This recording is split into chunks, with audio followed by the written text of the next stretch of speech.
What is up, everybody? Welcome back to the City Life Project YouTube channel for yet another live fight companion. One Friday Fights 129, and you know, half of Burma is going to be joining us later. Half of Myanmar is going to be joining us later because they're boys in the main event. This is why the Idaho Skatesman is still asleep, ladies and gentlemen, because he knew some fuckery like this would happen. Knee to the balls on the Filipino guy right now as we join in the first MMA fight, on the first fight on this card, ladies and gentlemen. Been a pretty action-packed, back and forth, scrambly-ass fight thus far. And the Filipino just took a big knee. Well, I guess it was like a... yeah. They clashed in the corner, took a big knee to the balls. Skate was just waiting for this timeout. Timed it perfect. Yo, what's up, Half-Dead Frank? Good to see you.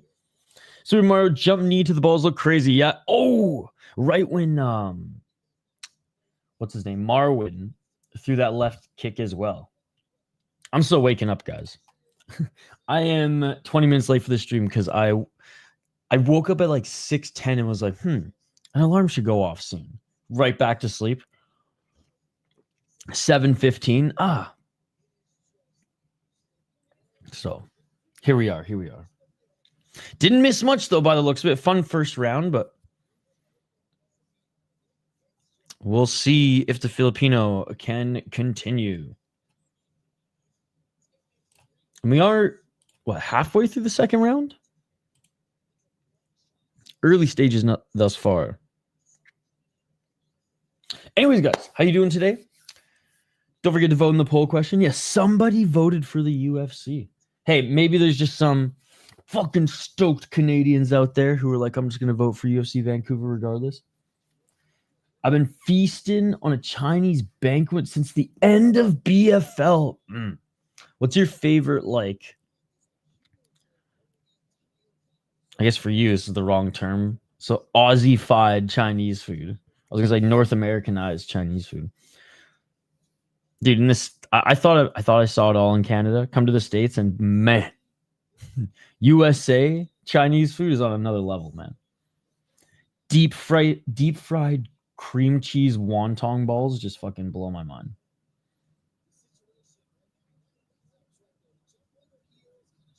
Szechuan beef is my favorite. Dude, Szechuan beef is up there for sure. Okay, we're gonna continue here. We're gonna continue here, guys. And just lots of regular curries. I'm in. It looks like he's gonna be able to continue. They keep telling him to shake it off. I mean, it's at least been 3-4 minutes. Like, it is right at the end here.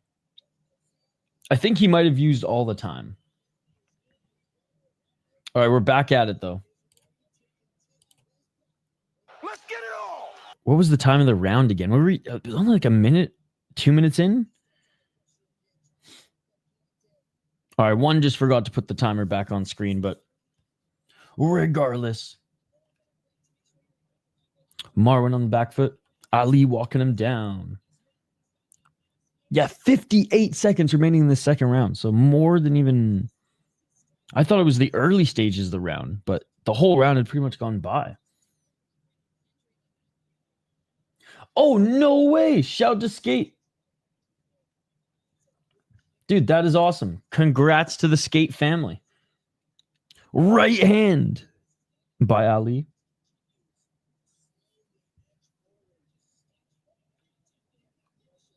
$30 seconds. I was on site. Oh, big right hand by Ali as Marwin's looking for that takedown again. He's being pressured into the corner. I was actually doing a podcast for the Soda Pod with this amazing brewery, Dangerous Men, recently. And my buddy, his wife's about to pop. So he turned his phone off except for the emergency call. And he's like, if this rings, I have to go. I'm not even looking at it. I'm just jumping in the car and leaving. So we had like cameras and like mics and shit set up. And he's like, We're like constantly looking at his phone, waiting for it to buzz.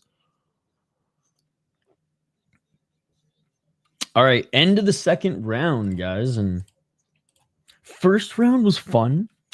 High pace, scrambles. It's kind of a mix of everything. Second round, again, Ali taking it to him on the feet. But then there's that knee to the balls that slowed down the pacing, that slowed down the momentum. I think for Ali as well, because he only had a minute to make up for it. And it does look like Marwan's still in some discomfort. All right, here we go. Round 3. And then one more MMA fight after this. Thank God they just decided to do them back-to-back again. They were sneaking a couple in there too high on the card. I was like, come on, guys. 454. I mean, if things are swift, perhaps. 448.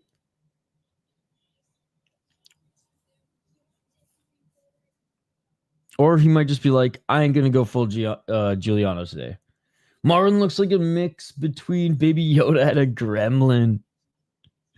Oh, with the bowl cut, too. Good to see you, Mr. C. 4:20 on the clock. Yo, what's up, Kraft? Left uppercut swinging a miss by Ali as Marwan shot for a takedown again. It seems like that's all the Filipinos doing right now. And in fairness, Ali's been outstriking him, outboxing him pretty much this whole fight.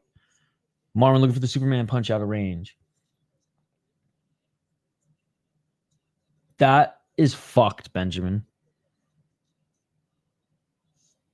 Uppercut, opportunity again by Ali. Again, ducking under it is Marwan as he goes for the takedown. Ali stuffs the takedown. That, jeez. What is this world coming to? 3:30.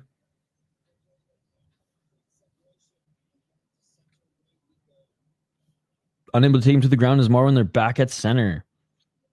Ali with the right hand as Marwan steps in for a jab. Yeah, that cut on the left side of Ali has not reopened. Like, that's how little Marwan has been landing. Marwan goes for the body kick. Ali actually steps aside, lands a low kick of his own.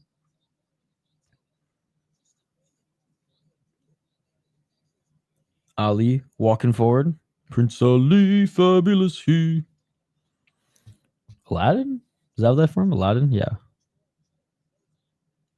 255. Fru not lost a second of this fight. Oh, there's that left uppercut.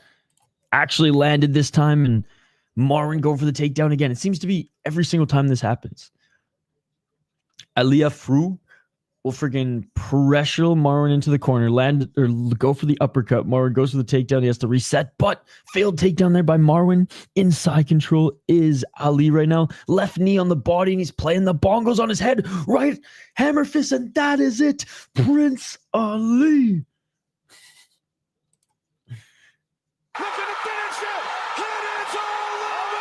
Gets it done in his debut in one championship. Just got tackled, dragged, and slapped by his coach. If I was all right, 6.5 out of 10. I thought Ali looked good. His opponent, not so much. Takes 2 to tango. Just dominated the whole thing. Well, at least he finished the fight, unlike Jeremy Kennedy.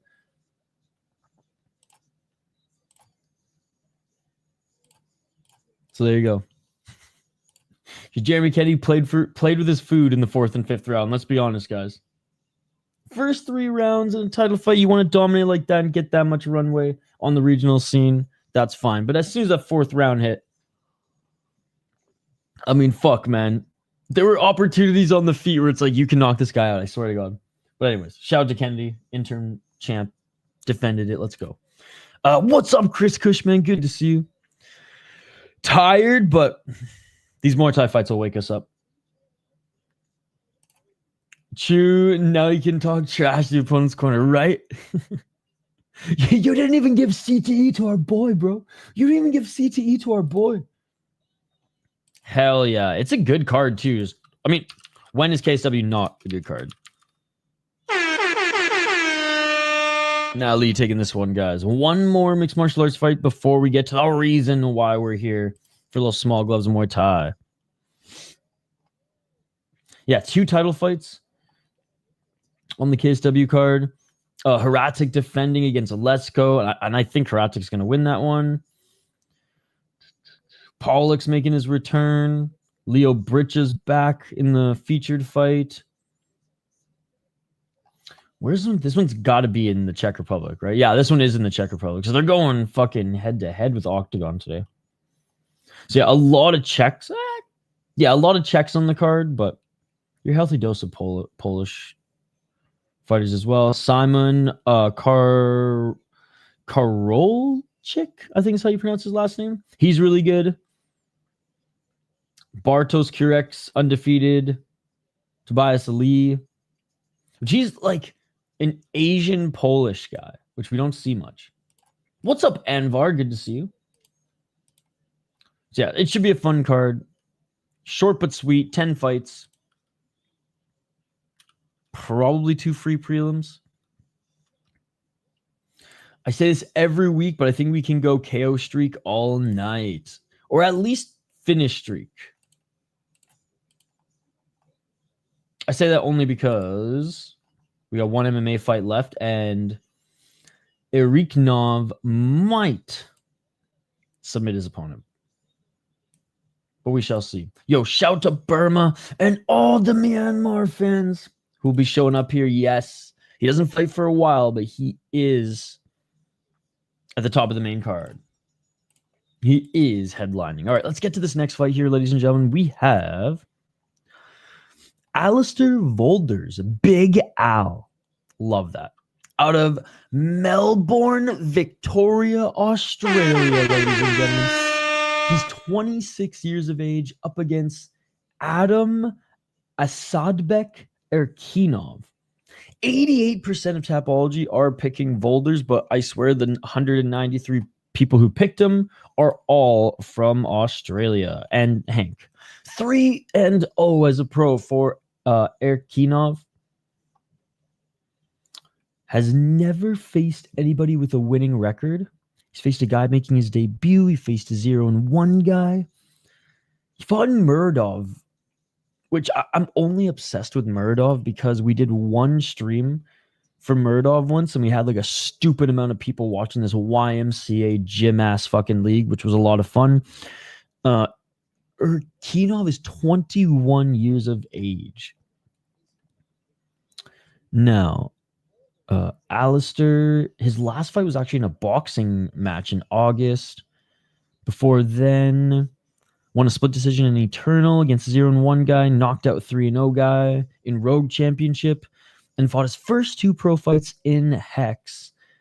And his amateur was both in Eternal and Hex as well. All right, well, let's go Volders in this one. Aussie, Aussie, Aussie. Australian KO round 2, let's go.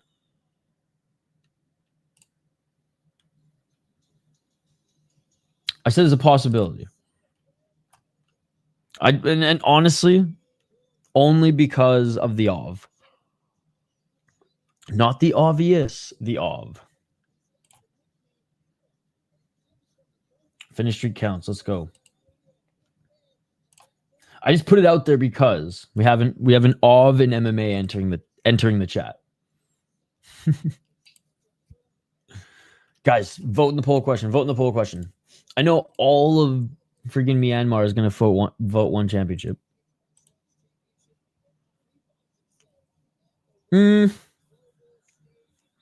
Ev, not as scared as an Ov.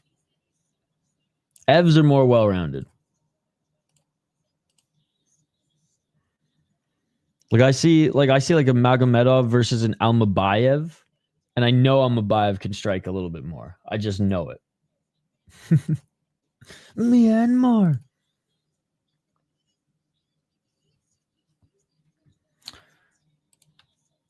All right. Eriknov. Just got looked at by the cutman. He's about to enter the cage. It's such a funny point. But I mean, like, it's, I don't want to say it's gospel. I don't want to say it's fact, but like, it's a good rule of thumb. It's a good rule of thumb.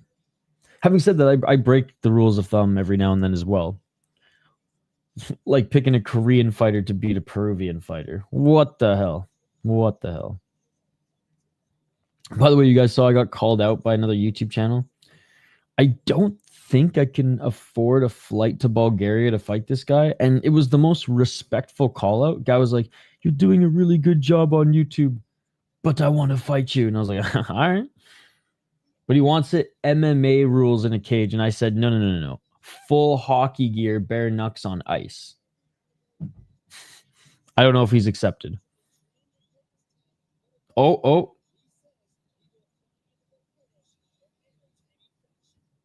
He said, "I'm an MMA fighter. I don't know how to fight in hockey gear. I've never skated.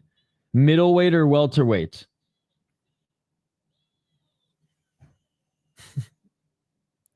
MMA is the only option. I'll say bare knuckle street fight. Bare knuckle street fight. No skates. And I was like, and I'm like 125 pounds.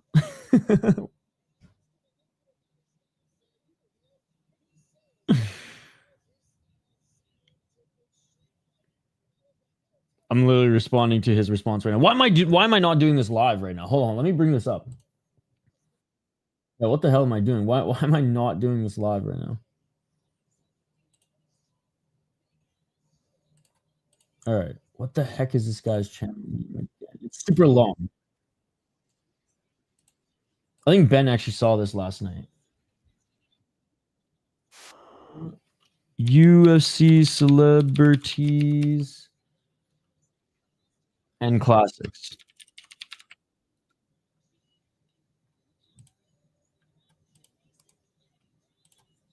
Okay. This is the guy. No beef, by the way. It was all in like a respectful manner. He goes after all the Dagestanis all the time, which is hilarious. All right.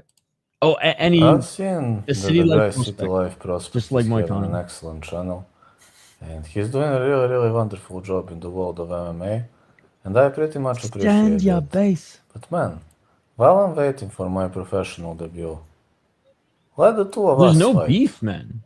I thought there was gonna be beef. Participate in this fight, and I have no idea where this came from, but hey, we're talking about, so let's go. But I've seen that the guy City Life Prospect. Let's bring it on. So yeah, I said, what weight class? And no doing a really, really wonderful job in the world of MMA.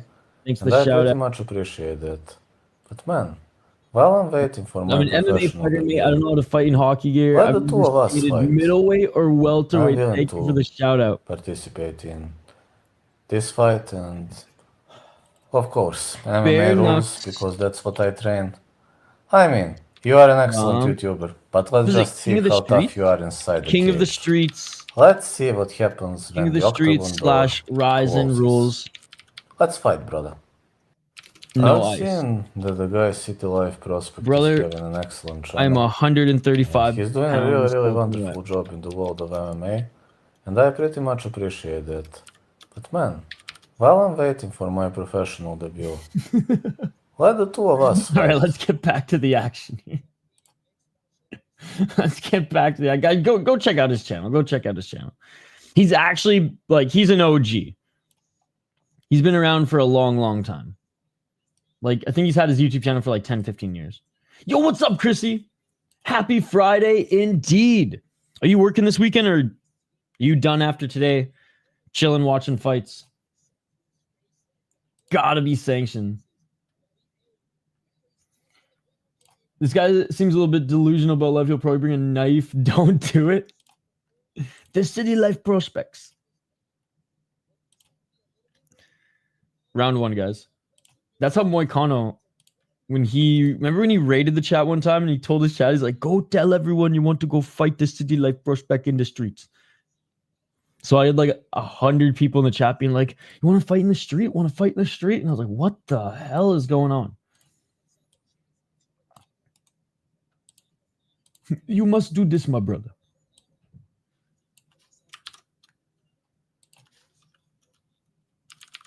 By the way, getting the takedown early was Aekmuangnon. Proving the Al-Mabaya or proving the Eversov theory here, guys. As he's going full Jeremy Kennedy. I don't even know if I can call it Khabib anymore. I think we have to call it Jeremy Kennedy. Because that's where he's going right now. Knees planted, half guard or full guard. Getting shown by UFC fighter, pretty cool. Yeah, he's good shit too. He's doing his podcast stuff now, so he doesn't really do much on his YouTube channel anymore. But when he was streaming like every day, recovering from, I think it was a knee injury, he was interacting with everybody, man. I remember there was one time he was driving home, and he's literally listening / commenting because his buddy was fighting in PFL. And I was like, at this point, Moicano, like turn on the PFL fight on your phone. He's like, no, it's cool, it's cool. The Australian's getting worked in the guard. Oh, looking for a triangle choke. Looking for a triangle choke. Armbar, perhaps? Nah, man. Urkinov. Why do I keep saying his... Urkinov.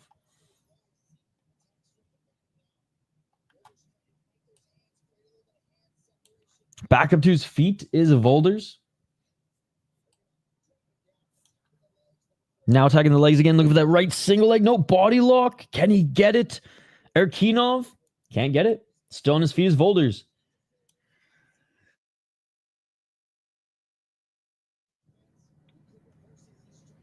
Too bad he's not from Colorado. Boulder in particular. The Boulder. Volders.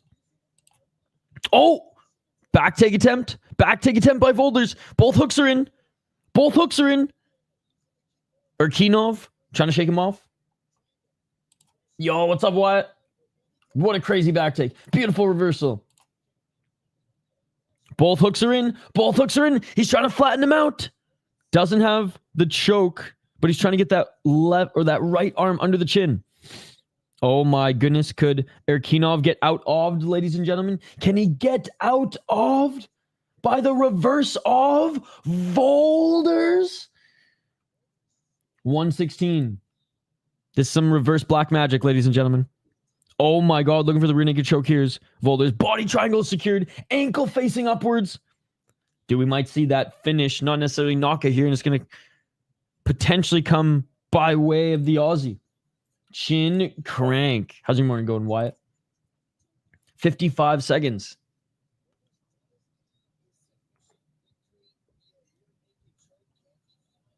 Staying on the back right now. Maybe just some ground and pound here as he tries to soften up Urkinov. Urkinov getting back up to his feet. This is where Boulder just has to start punching his face like crazy because Urkinov's not going to stay on his feet. There are some elbows here by Volders. I mean, he's understanding the assignment at least. The body triangle secure. He's not falling off of him. So yeah, just start attacking. 24 seconds. Definitely winning back the round here. I know the fights are judged as a whole, but so far up. I'm doing good. I'm doing good. Finally waking up a bit. 10 seconds. We were up pretty late last night watching BFL. And first round's going to come to an end. Glad you're doing great though, buddy. First round comes to an end, ladies and gentlemen. And what a little comeback in that round, being out-controlled early. Volders ends up coming back. Oh my God, Rat Fink. Oh my God, that hairdo. That's some energy type shit. Rat Fink. That's what I call that hairdo. P-H-I-N-K Fink.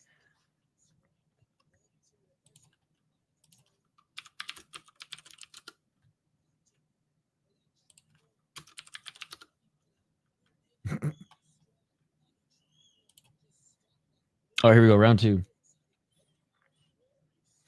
I thought that reference came from a movie, but I think it was just my cousin.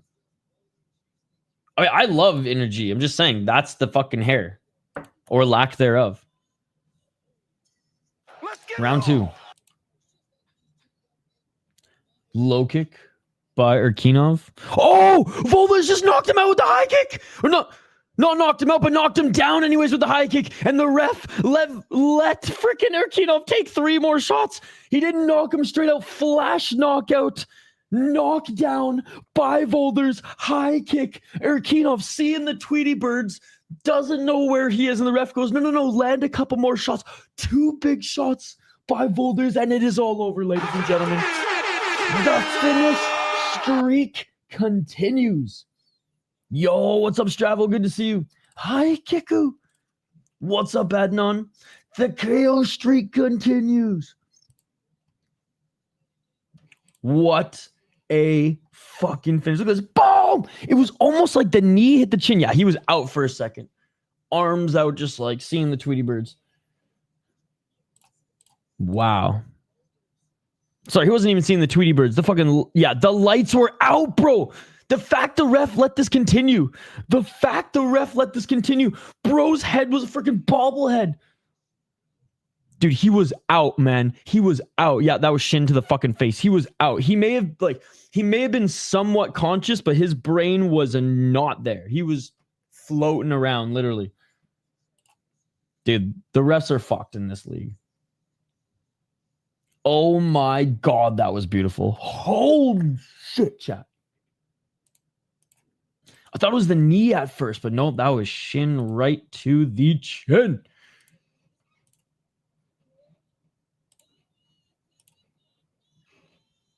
You got CTE from a body kick? That looked shin to chin from the back angle.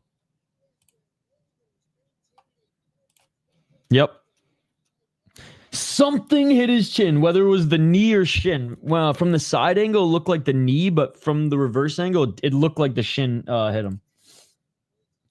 Good debut. Shoot, absolutely. All right, let's get to the next fight here. And just like that, we move along. No stretcher needed, which is good. Fuck, I don't think it was last week, because last week's wasn't the best, but it might have been the week before, or the stream before anyways. And I remember there was like 2 stretchers. Yeah, what's up, Alina? Good morning. God, Alina stayed up late watching BFL with us as well. I was saying, Alina, I'm tired. It's been a slow morning. Thank God the Muay Thai will wake us up that way. Because after this, I got to put in like pretty much a full work day. I was like, oh, maybe I'll go back to sleep for no. No. The Muay Thai will be absolutely insane. Poser for president after saved me from going to bed at 2 a.m. He saw what Jeremy Kennedy did and he went, no, bro. He's like, I'm from Calgary, not Burnaby. We finish fights. Shout out to Cowtown, baby. Yeah, I lived in Calgary from when I was 18 to 21, and the legal drinking age there is 18. And I knew that when I moved there, coming from a province where it was 19, but I'd forgotten like literally the day I drove like 2 days there or a day there. And my roommate, my buddy from high school, who we lived together for a little bit and worked there together. I think when we lived together for 1 year, then he actually went to college back home. But anyways, I digress. I roll up at like fucking, I think like midnight or 1 a.m. or something like that. And he's like, you want to go to the bar? And I was like, aren't they closed? And he's like, nah, open till 2, 3 a.m. And he's like, and 18's the legal drinking age. So literally drove all day, moved to a different province, roll in, fucking eat some pizza and drink beers. It was great. Work and just like a new chapter. So I actually I co-founded a media company up in Canada that's international, but a company that was based in Canada. Worked on independently with my business partner for a year, worked there 3 years with funding and like when the company was actually humming. Left that company and it was not in the most harmonious way. My former business partner and friend, like we're super cool. And I actually still do some work for him on the side. Do some like production work for him, some freelance work, which is pretty cool. But yeah, some of the other partners weren't the greatest people. We'll just say that. So I was fed up with some shit. So, but through that company, it was a hockey media company. Shout out to the Hockey Podcast Network. THPN. Through that company, I was doing the Soda Pod. I was doing a little podcast about beer and hockey. And I connected with a lot of Minnesota folks while doing that podcast. And it kind of grew to a point where we had like, it was more of a mini network than it was even a show, as we had like 4 shows under us. I stopped even doing the show. I just went into a production and like distribution role. And now we have like 5 or 6 shows under our umbrella. I'm the fill-in guy on the mic now. And like every Wednesday I'll do some streams, but mostly just production. And yeah, I came to Minnesota, fell in love with the beer, fell in love with the people. I was like, fuck, man, I miss the snow. I miss shoveling driveways in the morning. I grew up in Northern Canada. High school on the island, the tropical island of Canada, tropical island, Hawaii of Canada. But yeah, I don't know. I like it. It's a mix of everything I love about Canada and the States, all wrapped in one northern state that's more north than Ontario. He's under witness protection because his parents are Russian spies. What's up, Stravel? Mullet versus bangs. So yeah, most of my work, Alina, is with international clients, like clients from any and all country. I think all of them are in North America. I had one in the UK at one point. But I have one local client now in Minnesota, which is pretty cool. So like yesterday I was on site most of the day filming. If you can handle the cold, it's amazing because you get the best of every season. It does get cold, but there's so many cool winter sports out here to do. Cross-country skiing, fucking ice skating, pond hockey, normal hockey. I love the outdoor sauna and frozen lake cold plunge experience personally. South too hot for me? No, I just like, I had friends and an opportunity here. I have family in down south, actually. Minnesota's a pretty cool place. And like the Twin Cities aren't super busy because I think there's like, I want to say 400,000 people in Minneapolis and like 380 in St. Paul. And they're about 30 minutes from each other. So I would say like, yeah, there's traffic obviously because it's a city, but like there's more fucking traffic in Victoria. Victoria, British Columbia, Canada. Boo, beach in 40 Celsius days all summer. Forests are lame. Nah, man. Back on Vancouver Island, it's like, I would say probably gets anywhere between like 75.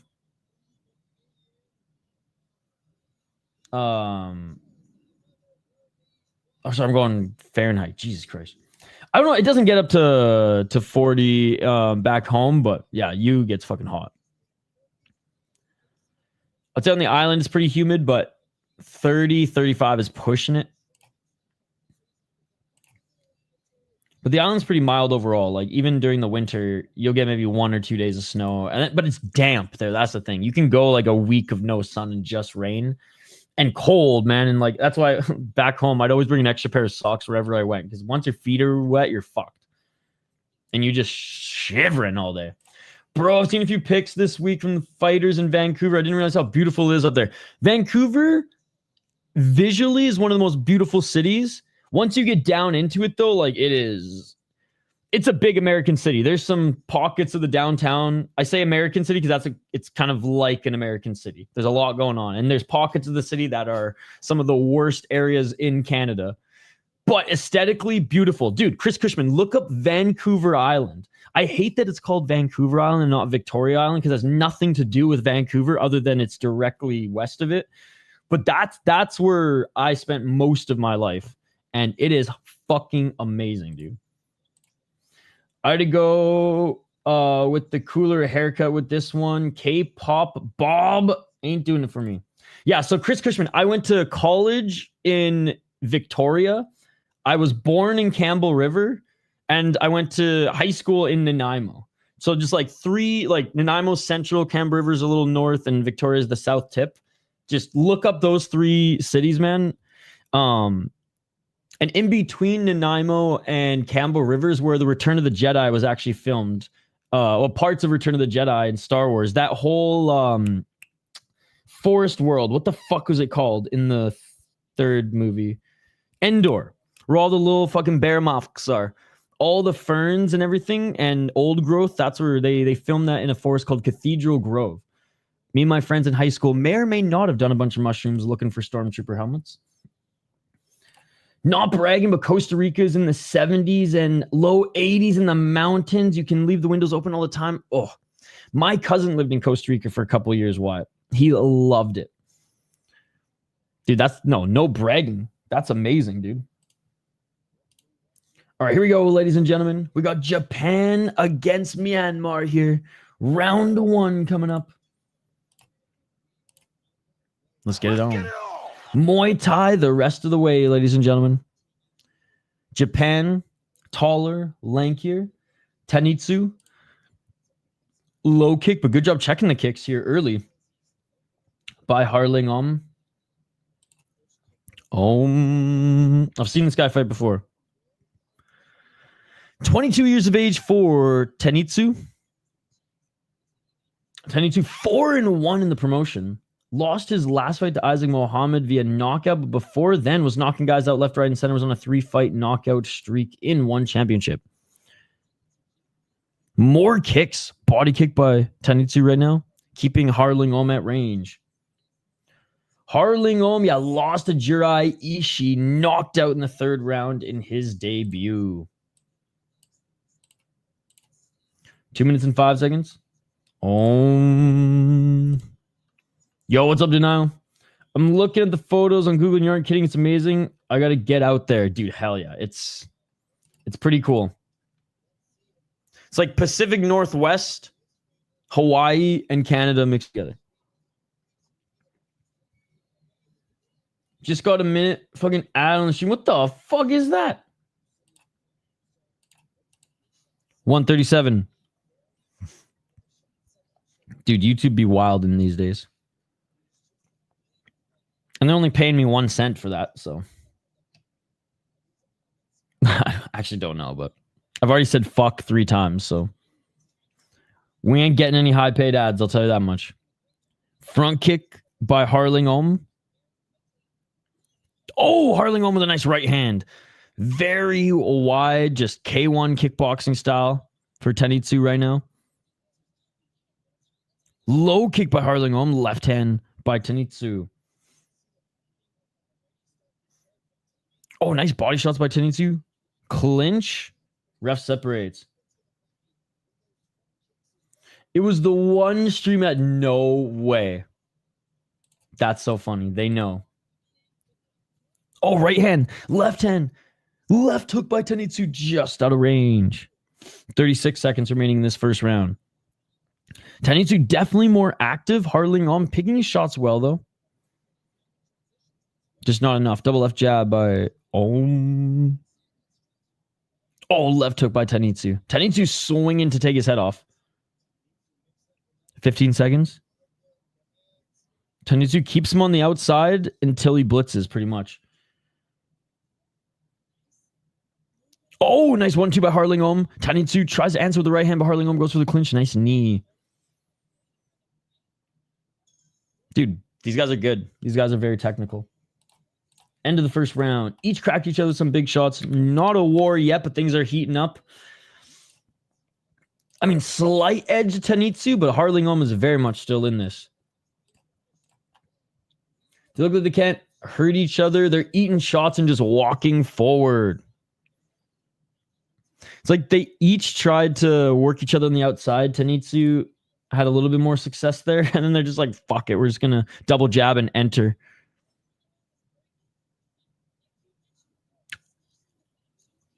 All right. Yeah, slight edge of Tenitsu, mix it up a little bit more with the kicks, but each of them have landed good shots. And Harling kind of turned it up towards the end of the round. All right, here we go, round 2. Let's get it all. 255, low kick by Oh, Tainitsu with the right hand. Dude, how did he eat that? Yeah, Octagon starts like 1 hour earlier. I think KSW is a 1 p.m. Eastern. Octagon's noon. Big right hand by Harling. I usually give the edge to Octagon or KSW if they're on at the same time, just because I'm more of a fan. Oh, eating a head kick was Tainitsu. Tainitsu with a 1-2. And then backs into the ref. Tainitsu's cooking. 220. Right hand by Tainitsu. Tainitsu with the 1-2. Body kick, but caught by Harling. Harling with a knee. He actually didn't throw him to the ground, but landed a good knee. He ate that head kick. Dude, these guys are tough. And they each were knocked out in the last fight. 152. Low kick by Tainitsu. Tainitsu the 1-2 to the body. Left hand by Harling. Oh, Harling catches him with the left hook and a right hand. Harling with another left jab. Tainitsu with the left. 139. Body kick by Tainitsu. Tainitsu's. Oh, they're fighting in the pocket. In the clinch. They've each landed some big shots, but Harling now coming back in this one. Harling with the right elbow. Tainitsu with the right elbow. Harling with the right elbow. These guys are savages. 118. What a fight. This is an absolute banger indeed. Certified. 1 minute 11 seconds. Big right by Tainitsu. Left hand by Harling. Right elbow by Harling. He's literally grabbing the back of his neck and throwing elbows to his motherfucking chin. And Tainitsu does the same thing. Knees, elbows. Beautiful clinch work by these guys. Look at the nose of Tainitsu. If you could even call it a nose, it's so deranged and rearranged. Elbows again by Harling.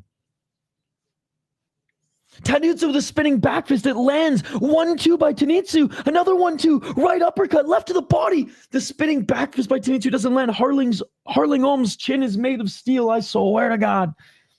Knee to the body by Harling. This is insane.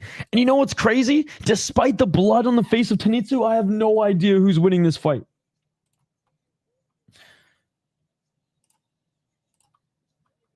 Oh! Harling with the right, but Tainitsu answers with the 1-2. Tainitsu with a spinning elbow and a takedown by Harling. Come on, bro. What a fight. We're still going. We got one more round. So far, this is setting the bar for fight of the weekend. This is setting the bar high for fight of the weekend. Unreal. Unreal. These guys are fucking going for it, and they can match each other's toughness. Whose chin is going to fade, if any? The thing that sucks about Tainitsu is he cannot breathe out of that nose anymore. The clinch work was brutal. He cannot breathe out of that nose anymore, I imagine. And he has got a big nose, man. Those are some big-ass nostrils, and I imagine that the airwaves are cut off now. Look at this guy, man. The bottom part is so swollen, man. Third and final round. Let's get it on. They both deserve some bot after this, man. 256. Big body shots by Tainitsu. Tainitsu the low kick. Harling with the right hand. Tainitsu back to the clinch. Ref separates. It's kind of a sigh over the shoulder there. 242. And each of them still light on their feet, man. Low kick. Or they each land a low kick, I guess. That's funny. 234. Back at it. I mean, low kick, like a low kick to the balls. Harling with the low kick to the calf and left hand by Tainitsu to the body as he goes in for the clinch. Clinching again. Knees by Tainitsu. God. Oh, high kick by Harling and Tainitsu ate it again. And Tainitsu with a 3-punch combo. How are they still this fresh? Left to the body by Tainitsu. And who the fuck is Tainitsu? And how are his combos this clean? Right hand by Harling in the clinch again, but Tainitsu is outstriking him so far with no nose. That's what's dangerous. He's eating the shots with his mouth fucking open, breathing through his mouth right now. Harling Om eats a low kick. Oh, Tanitsu with the left hook. Harling Om with the right hand. Another right hand by Harling Om. Back in the clinch. Tanitsu, I think is landing the better shots here so far. But we got half a round left. Step back left by Tanitsu. Tanitsu with the right. Tanitsu with the left. Harling Om with a tie clinch knee. Doesn't phase Tanitsu. He lands 2 more shots to the body. Right uppercut by Harling Om. Harling Om look for that knee again. Couldn't land. Give him both, but you got to. Right and left to the body by Tanitsu. What a war. Teep by Harling Om. Teep by Tanitsu. Man, they're both fucking smart fighters despite bashing each other's heads and spinning fucking heel kick by Harling Om. Barely phased Tanitsu. In the clinch. Both fielders to win after the L's. Absolutely. 52 seconds. Front kick. Left hand missing on both those shots is Tanitsu. They're both fucking tired now, man. They're both tired now. 43 seconds. Oh, big right hand. Counter right hand by Harling Om. Tanitsu enters on the 1-2. And freaking Harling Om is still checking leg kicks at this point in the fight. Counter right by Harling Om. But Tanitsu still walking forward. Tanitsu with the left hand. Oh, big right by Harling Om. Another right by Harling Om. Tanitsu ate 2 big shots there at the end. Tanitsu's just going for it, though. Right uppercut by Harling Om. He's got to be careful not to risk it here. Again, those are the biggest shots in the round, but Tanitsu did land more volume, but Harling Om is countering him up here. Towards the end, a 1-2 by Tanitsu. Right to the body by Harling Om. Tanitsu thought he dropped him there. That's hilarious. And that is it, ladies and gentlemen. Standing O. Standing O. What a fight. What a fight. One of the best fights I've ever seen in One Friday Fights. And it's because, like, it was a war and it wasn't sloppy. It was a war and it was technical as fuck. Pizza face war. That fight was like 9.2 out of 10. Looks MMA ready. What a fight. That was amazing. The work in the clinch, the fight IQ, the matching of teeps and shots and elbows. God, for all the damage he took, I kind of hope Tanitsu wins this one. He took the bigger shots, but he landed more volume, and honestly, he dished out some really good strikes of his own. Neither of them are ties, so we'll see how the judges scores this one. I have no idea who won. They both deserve it.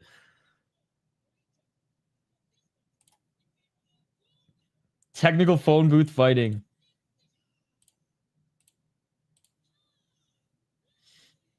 And Harling Om wins, ladies and gentlemen. Damage-wise, I don't even hate it because you could make an argument for both of them. You can make an argument for both of them. Myanmar stand up, baby. Tanitsu was in one of the best fights. And it sucks they're not even gonna like interview him or give him any bot.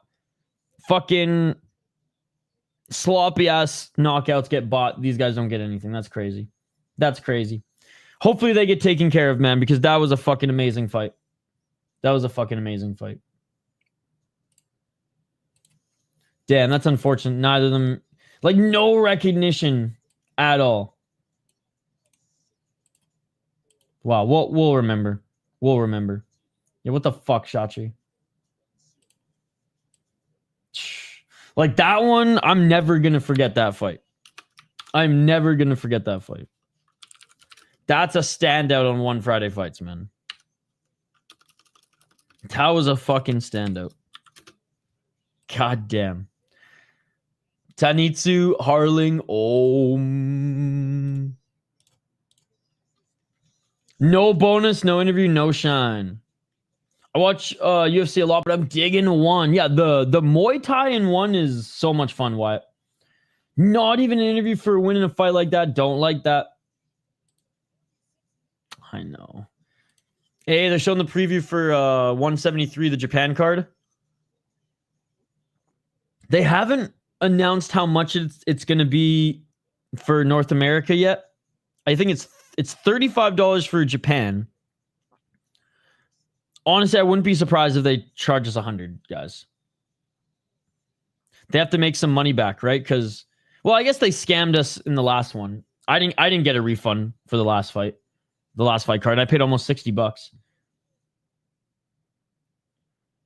PFL Africa 3 dropped like a well in the desert out of nowhere this week. What venue is it at? Do we know? All right, we'll get to this next fight here in a moment, guys. All Muay Thai, by the way, the rest of the card. All Muay Thai, the rest of the card. And we have Iran versus Turkey in this next one. Bigger weight class too, 160 pounds. I'm paying whatever to watch. Will be Fuego. PFL as the worst promotion ever. It really does. It really does. All right. Himati's 23. Half Georgian, half Turkish. Bayramov. Okay, so what's the rule of thumb with the ovs? He's gonna grapple. I'm not sure if Yusuf Himati is more of a bro. Looks so much like my cousin. I don't know if he is more of a wrestler or if he's more of a. Or sorry, this isn't even MMA. I don't know if he had a wrestling base before Muay Thai or if he was striker first. That's what I meant to say. Because these Persian fighters either are insane wrestlers or they're shipped off to fucking Thailand at like 5. There's like no in between. Bayramov, though. We've been seeing some really good talent out of Turkey in striking recently. Lost in his first fight, got knocked out by an Argentine back at One Friday Fights 50 in 2024. So hasn't fought for a while, man. Yusuf Himati, 23, making his debut, bruh. I'll go with freaking Azizam Don Fry over here. Don Fry, mi khoni? That's what we'll go with. Dude, he looked great. Such a great fight. Such a great fight. Damn, that boring ass fight ruined the KO streak. I'm going with Turkey. All right, he's making his walkout now, being looked at by the cut man.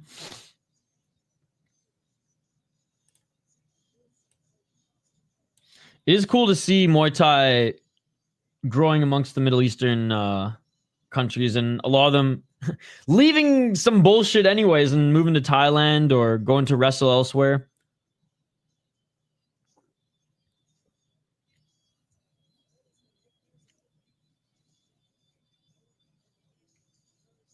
All right. Red corner coming out. Himati. Interesting, though. Himati's making his debut, yet they put him in the red corner.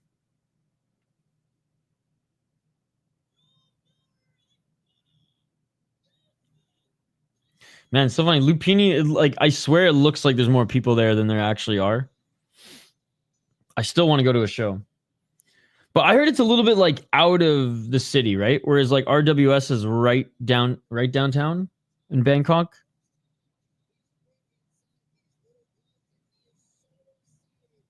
All right. The Persian fighter making his walkout.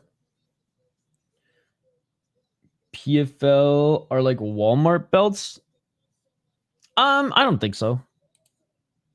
I mean, they're not the coolest looking belts, but you still have to fight good opponents to win belts in PFL. Good strategy. What's the strategy? Oh, underdog favorite. Ah, okay, got you. I was like, who are you talking about? You know what, though? I respect it. Stick to your pattern. Stick to your pattern.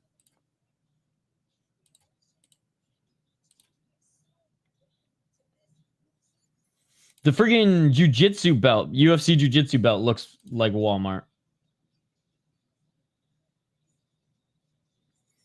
God, if only we didn't see these shorts on like half the guys because it's like the One Friday Fights kit. These would be sick fucking shorts. If you could just like, if they were your shirts. My cool haircut pick worked. Hey, it did.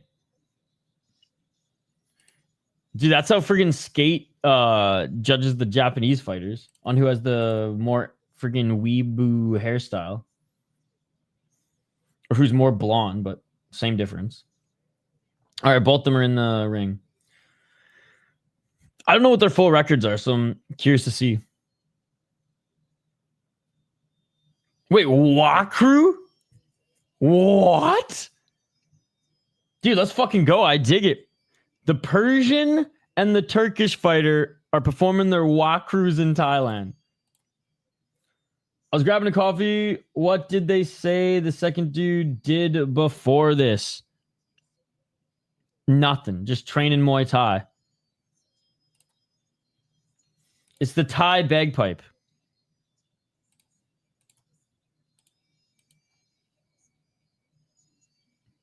I actually don't. Is it actually a bagpipe? It sounds like it is.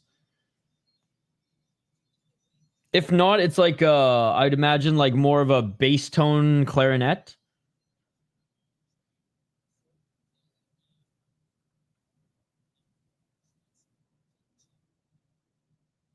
Oh, I missed it too. I'm guessing something silly like karate. Doesn't look like he was a wrestler. Let's just say that. You can identify quickly, even in the lighter weight classes, who the Persian wrestlers are. So I'm guessing some striking background. It's so piercing sounding. It's like someone playing the clarinet with a broken reed.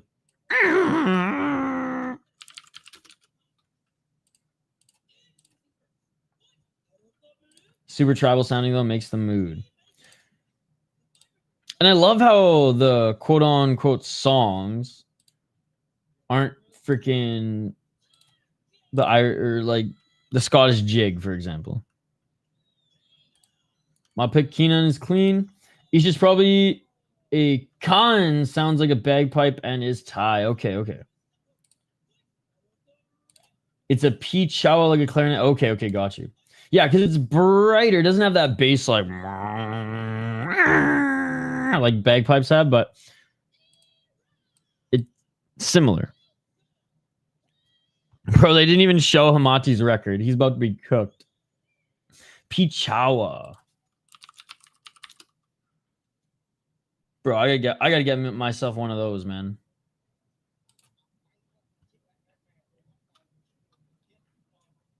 I just need to like hire 2 Thais to whenever there's a Wakru, they can just be dancing in the background as well. Round 1, ladies and gentlemen. Let's get it all. I like his shorts. 252. And walking forward is Hamati. Low kick by Bayramov.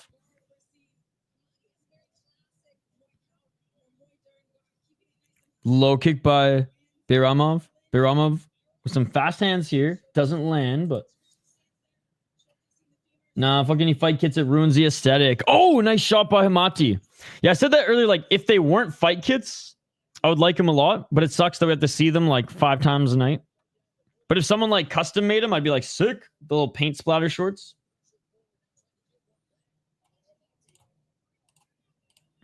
$213. Oh, nice right hand by Hamati. It's kind of like a big old didgeridoo.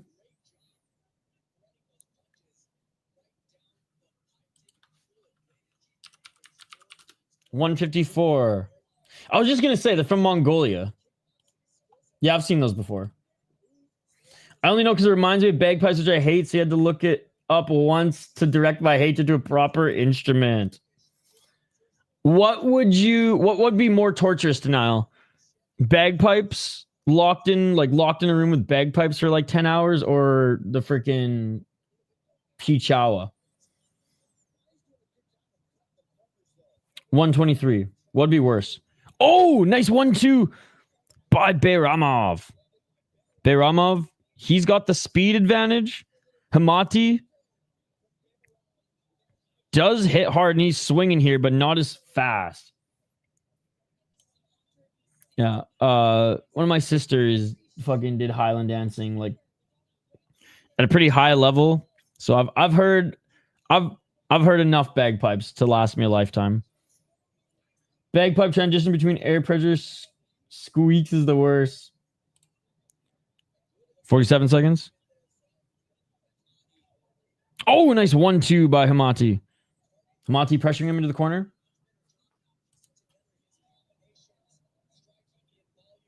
Body kick by Hemati, and there's that counter right by Bayramov.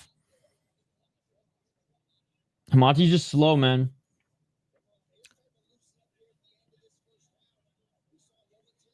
Oh, but the thing is, Hemati's landing. Regardless of him being slow or not, he's the one landing the shots. Bayramov is not.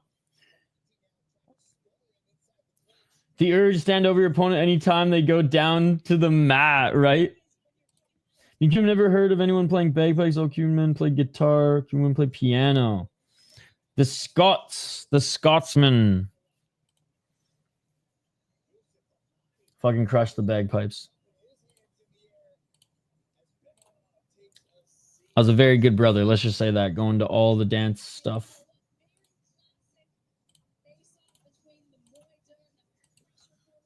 And those are death dances too, which is crazy because the Scots would lay their would lay their swords next to the dead bodies that they've slaughtered and dance over them over bagpipes. Yeah, Canaan definitely lost that round. Greek and Italians have their own version of them as well, I believe. All right. Round 2 coming up.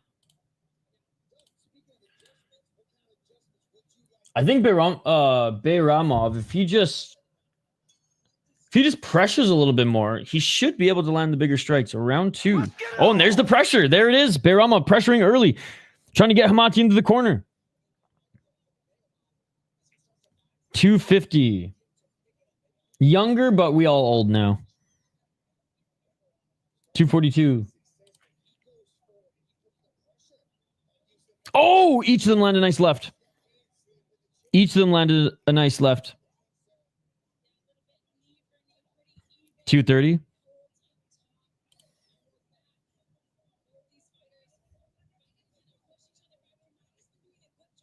Hemati. Looking for a counter. Looking for a body kick. Eventually throws the body kick. 211. Oh, Hemati with the low kick. Trips him up and puts his hands up like he knocked him down. He technically knocked him down, but he tripped him up. 2 minutes.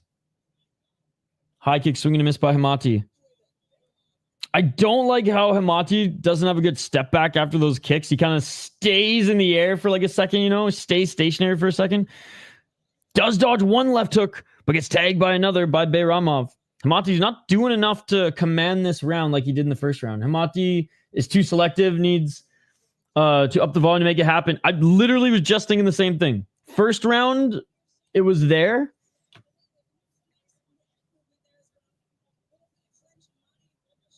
He's doing damage with his shots, but it's not enough, and it's leaving too much room for Bayramov to take this round back. Oh, there's a counter to the left ribs again. Fuck, man, that just looks like it hurts so much. Hemati, the 1-2, they didn't land clean. Knees in the clinch here.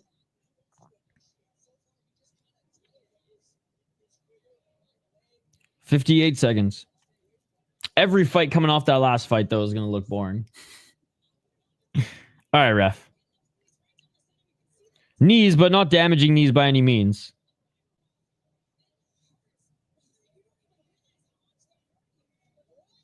All right, ref finally separates. That was a lot of room for little knees. Anyways, 34 seconds. It does look like Bayramov is slowing down a little bit. And I mean, look at the left side of his body. He's taking some fucking damage. Hemati's just breaking him down slowly. But again, more volume would help. Oh, a nice counter right by Hamati. I still don't think Baramov did enough, dude. It's not like Hamati's volume slowed down, but it's not like Baramov did much either. And he's been on the back foot this whole time. Blocking the body kick isn't in his game plan, apparently. Say, really? I don't think so. What did Baramov do? Other than walk backwards and take body kicks. Again, Hamati didn't land a lot. But like for every big shot Baramov landed, they were each throwing them. It was like, look, you're seeing in the replay here. It's like they went tit for tat, right? Or they went tit for tat on the striking, like the punches. Hamati was walking down Baramov and he landed more body kicks. So I feel like there's a clear edge in that round.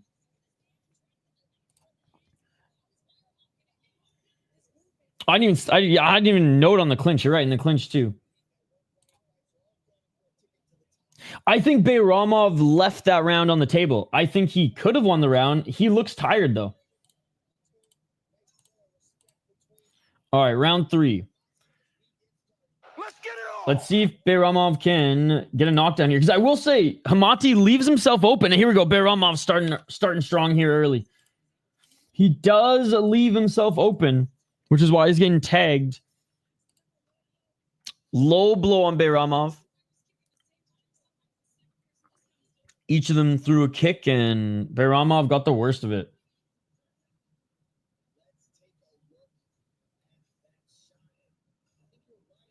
Ref just jiggles. Dude, the Japanese ref in Ryzen, who straight up violated, I want to say was it Ota? He needed that timeout. Well, I don't really... I mean, yeah, because he got kicked in the balls. But like we were literally 10 seconds into the round. 2:33. This ref sucks, by the way. And fondles, apparently. Low kick by Baramov. Oh, dude, Ryzen, like the guy probably could have gone to prison. It was so much of a violation. Oh, counter right by Hamati, not clean. Bayramov into the clinch they go. Knees. 2:06. Yeah, he looked tired in the second round too. I think his gas tank is just almost at empty. 149. Ref separates. Bayramov was saying he got kneed in the balls, but... Oh, Hamati with the counter left and a body kick again. Hamati with another body kick. Yo, what's up, Sela? 129. Here's some more clinch work by Hamati. Not a war by any means. Hamati came in with a game plan. It's working. Bayramov, honestly, probably got slowed down by those body shots. I imagine his left ribs are hurting. Oh, when I say that, Bayramov with a spinning back fist. Hamati back to the clinch. Hamati's just looking like he wants to seal this round. Safer round for sure. But you know what's crazy is those knees aren't doing damage, but they're landing. Everyone is fucking landing in the clinch. 52 seconds. Hamati didn't have the speed advantage at all this entire fight. He was the slower fighter. Bayramov's matched that speed now in this third round, let me tell you. The lack thereof. Nice checking of the low kick, though, by Bayramov.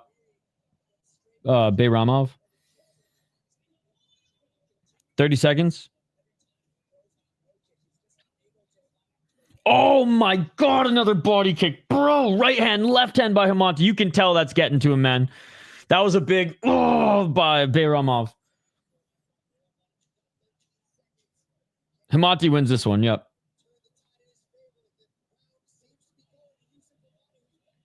Back into the clinch. Bayramov looks at the clock. And that is it, ladies and gentlemen. Not an exciting war. Hamati, not enough volume to make it like a super exciting fight, but A good win nonetheless.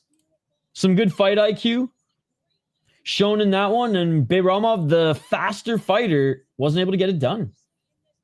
100% round 1 and 3. Yep. What's up, Maya?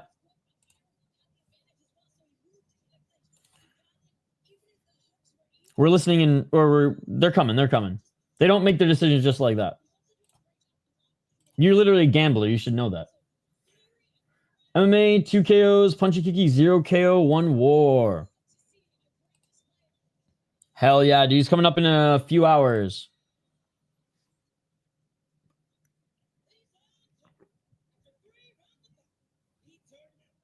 All right, judges' scorecards. All right, if it's unanimous, it's going Hamachi. Yusuf Hamachi. Don Fry Mijone. Oh, I crack myself up. No more MMA on the card, by the way. No kickboxing, all Muay Thai. All right, we got some bantamweights here in this next one. Morocco versus Thailand. If this goes the distance, we already know who's going to win. Literally, if you're going to bet on one championship, just bet the Thai every single time in the international matchups. Because, yeah, your boy might get knocked out, but if it goes decision, 9 times out of 10, he's winning it. Cool haircut, 2-0. I think I've figured this game plan out. Hamza Rashid out of Morocco. He is making his one championship debut up against Kampeetewada Sitthikul. Sitthikul. 23 years of age, 6 feet tall, lost to Osmanov and Malatesta, both by knockout. One in the first round, one in the second round in his first 2 fights in the promotion. Damn. I'm going Rashid. Sitthikul. You have a city cool city. Rashid haircut cooler though. Oh, it's early. I'm probably going to roll. Should I make more coffee? We'll see. Sitthikul! Hi, Kiku! Oh, I want Road FC, man. I want freaking Road FC. It's only once a month. No, not even. Once every like 3 fucking months. I miss it. Ooh. Every single time there's a Road FC card, it's dope as a fuck. They always deliver. Road to UFC is pretty fun, don't get me wrong, but Road FC just hits different. All right, guys, let's take a look at the poll question. What are you guys most excited for here today? By the way, if anybody's watching on Twizich, get your ass over to YouTube. Myanmar stand up, baby. I ripped the Bilson before the first fight. First time smoking in weeks. Had to wait for Friday night. Let's go. Well, you know what? We'll have to match the energy soon. Whoever else in the chat right now can match that energy. Do a set of push-ups with Benjamin right now. All right. Next 2 fighters about to make their walkout. Not a lot to go over here. Been knocked out twice in his one championship debut, or in his first 2 fights in one championship. Got knocked out in his debut too. Hamza making his debut. Yo, Morpheus, good morning, buddy. I think we're all doing good, man. Morpheus, by the way, rewind the tape. Go watch, because honestly, the last fight, Hamati versus Bayramov, whatever, not even that good a fight. Watch this fight. Bong-a-ripoo! This, honestly, Morpheus might be the fight of the year in one championship. What do you guys think? Yo, I need to get. We gotta start. I don't even hit the bong. I'm too old for that shit. Well, I shouldn't even say that because I'm sure some of you are my age here and still participate. And I'm not putting you guys down. I'm just saying I can't handle it anymore. I cannot handle it anymore. Oh, I'm literally like, so this is what like it feels like to be old and not cool anymore. But yeah, that would send me to a different dimension.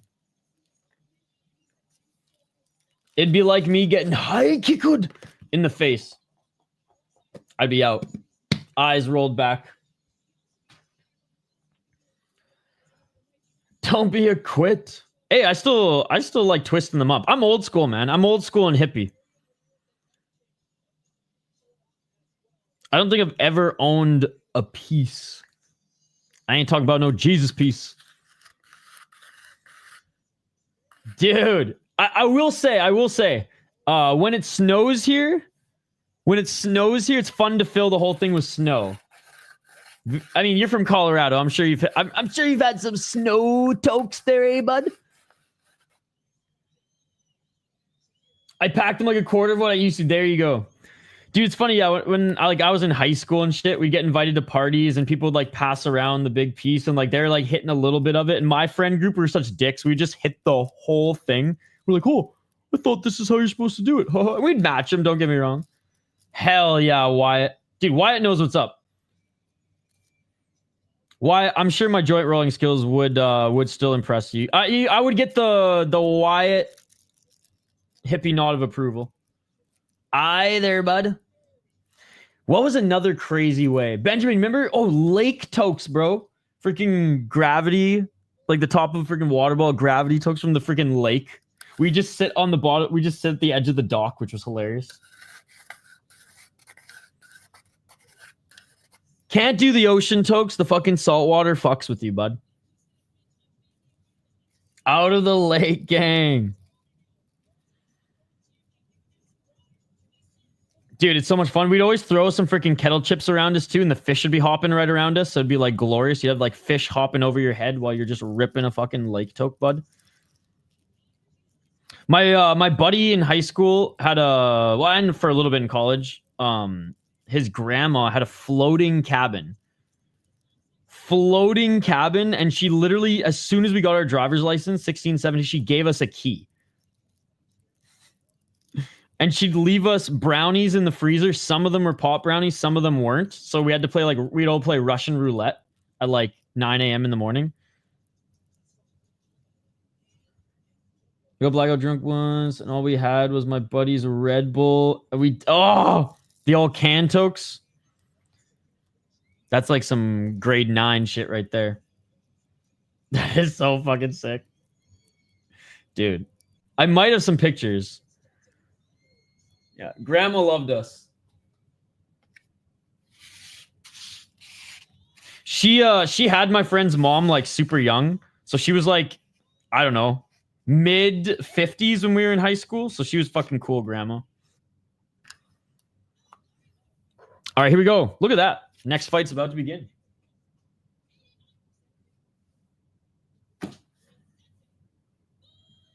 She bought us beer once, but it was the shittiest fucking beer ever. Summer smoke was out of a Miller High Life can. Let's go. I think for me, it was probably one of those like flavored rollies. Probably like a blackberry one or something like that. Rashi, got to keep the haircut train going. But that was the thing. Like I always like just like taking a couple puffs, being uplifted, going for a hike, going for a run, doing something creative. My friends like to get fucked up and just like, I don't know, sink into the couch. So I'm definitely more of an active user, I guess. Dude, the old Apple Whips. Dude, this is like nostalgia. The kids don't know the struggle, man. Let's get it on. The kids with their freaking, they can get a boot for freaking pre-rolls now.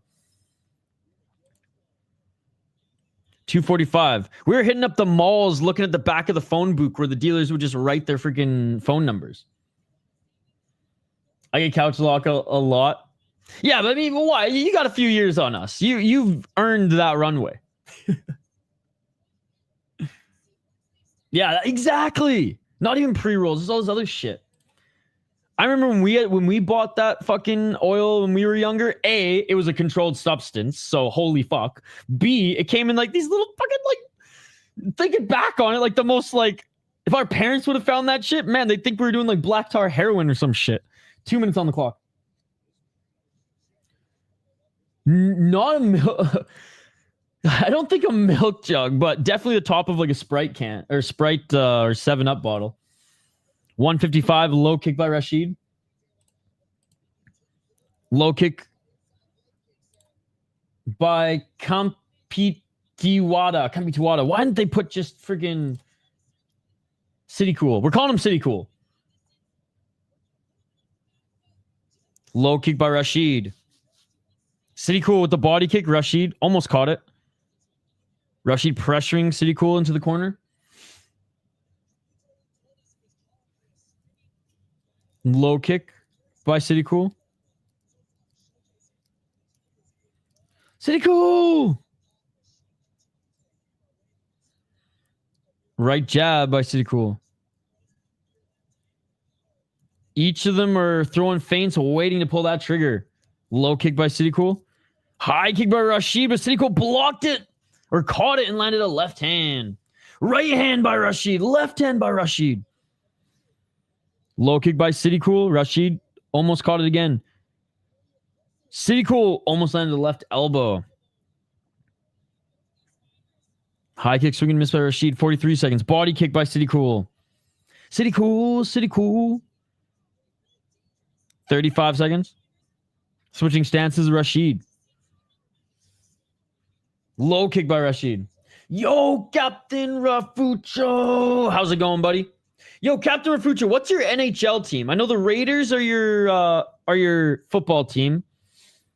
Given that, you know, you're on the West Coast. They used to be on the coast. Now they're just out west. Oh, Rashid with the right hand. What's your NHL team, Captain? Are you an LA Kings, San Jose Sharks, Anaheim Ducks, or is it something out of left field like the Winnipeg Jets? How crazy would that be if Captain Rafucho doing Winnipeg Jets fight, or not fight companions, what do you call them? Watch parties? All in, speak Spanish or Portuguese? That would be gnarly. Honestly, though, if it wasn't Portuguese, Tampa Bay Lightning, that is a fun team. The thing is, like, people were fans of Tampa even when we were kids because of like Vincent Lecavalier, Martin St. Louis, Brad Richards. Javi Bulin was with the Lightning, right?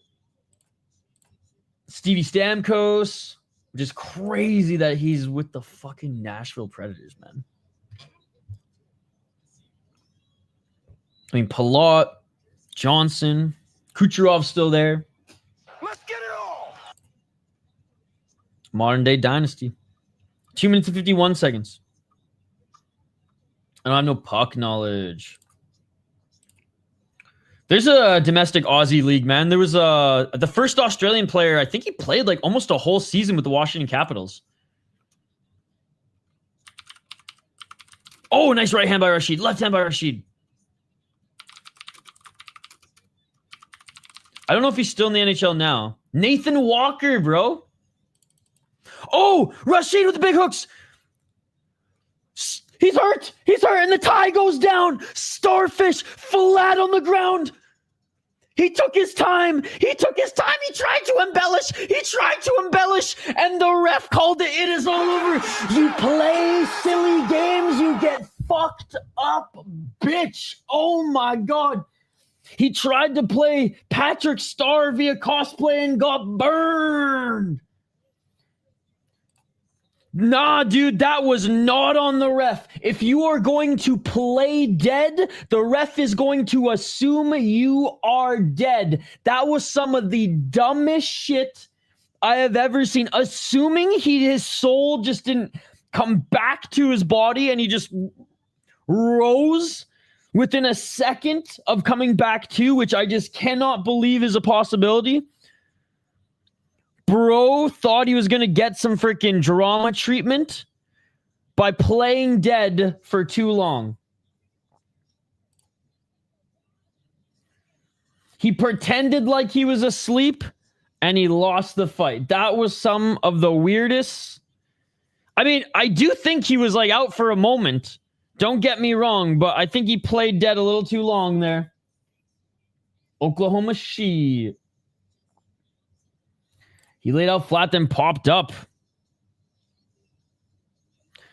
Yeah, oh, weird. The ref calls the fight off and he pops back up. Okay, he is really hurt because he's not even standing in the center of the ring. Okay, never mind. He was really hurt. He's not even standing in the middle of the ring, so I guess he is hurt. Professional possum.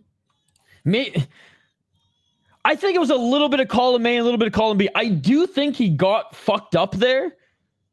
But maybe it was a little bit of a dive after. Maybe he didn't want to be part of the fight anymore and was like half conscious. Was like, oh, I'll stand up to show that like people think I'm still in it. I don't know. Anyways, that was weird. I can speak English and Spanish, both languages, and I learned Portuguese. Let's go. Whoa, what an amazing ending. I'm living in the East Coast. Raiders are my football team, and hockey, San Jose Sharks. Let's go. You know, Captain Rafucho, yesterday, one of my clients here in Minnesota, he had the Sharks health and nutritionist on the show. She was pretty cool. Dude, Celebrini is going to be one of the best players in the NHL in like 2 years. He's so good. Smith dude looks 8. This guy's a face of a 12-year-old. I mean, he looks like he's first year college. He looks like he's first year college, but he does look like this. If Dana White called this guy a kid, oh, it looks like he's been doing Muay Thai his whole life. Parents did Muay Thai as well. Al-Wesabi gonna smoke this kid. Muay Thai family, bro. Knocked people out in Thailand with friggin' frosted tips at 17. He trains with Liam Harrison. Oh, did he come out of that Hitman Fight League? Yo, good morning, RA. How you doing, buddy? Do you got any podcasts going today or this weekend? Promote away, my friend. Promote away. Okay, Al-Wesabi's been doing Muay Thai since he was a kid too, bro. He traveled to Egypt to train and work from Jordan. Then Thailand. Okay.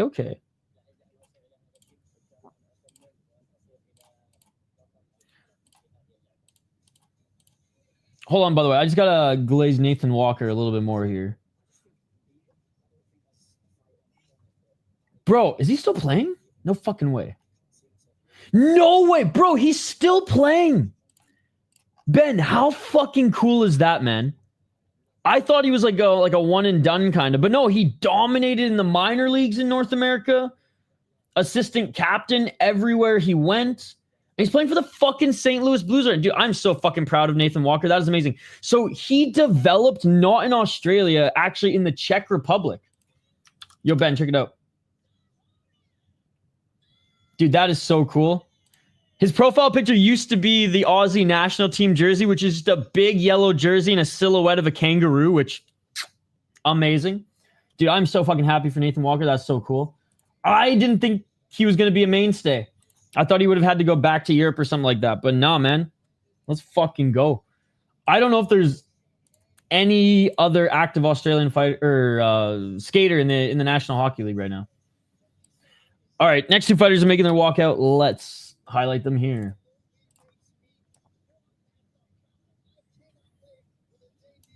Australian sports are my top 5 favorite things. Secretly Corey Sandhagen.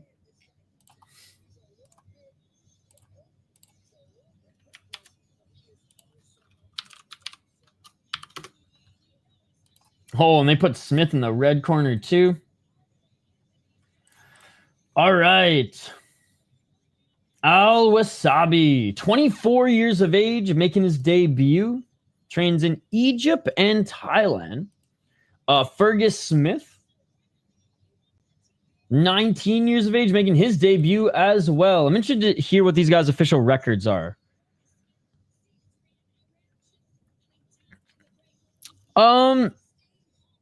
It used to be. It's not really anymore.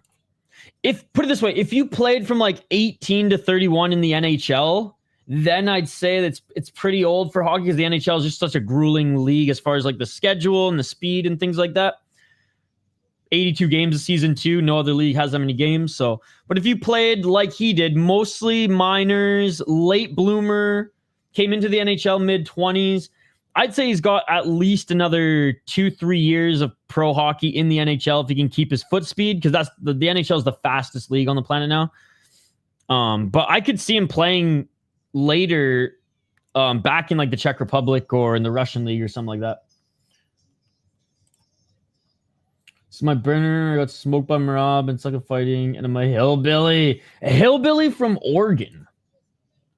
Few and far between. I'm interested to see his, because he's publishing a comic book, right? We will definitely read it on stream when it comes out. Oh, this kid's confident. He's saying, it's my time. It's my time. Okay, after this fight, I'm going to go warm up some coffee because we need more caffeine, ladies and gentlemen. We need more caffeine.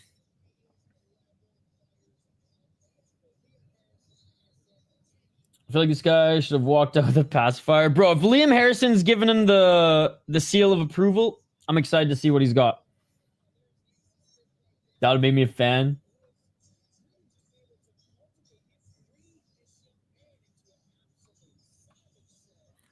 God, he's still got a lot of time to develop at the highest level. Again, I'm just interested to see how many fights he has already.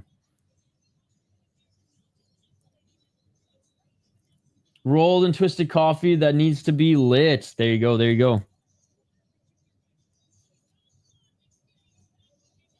Because they keep saying he's got a lot of experience, What is his record? And did he fight in Hitman? That's Liam Harrison's league. It's actually a really good league. There's just no information. Bad Company. Shout to Bad Company, Jim.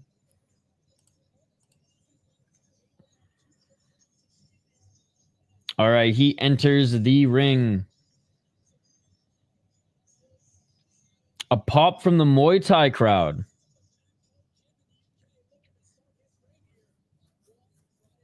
All right, here we go. Finally, they're being announced. 3 3-minute rounds.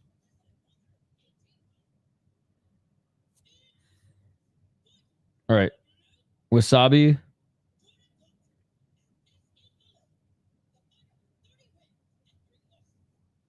(30-3), not a bad record. What is his record? Oh, thank God that this channel is a small speck of dust. Nobody knows about this YouTube channel, or else I would be freaking trolled so hard getting clipped every day. Wasabi gonna bring the spice.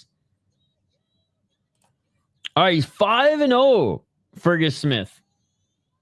So 30-3 for Wasabi, 5-0 for Smith.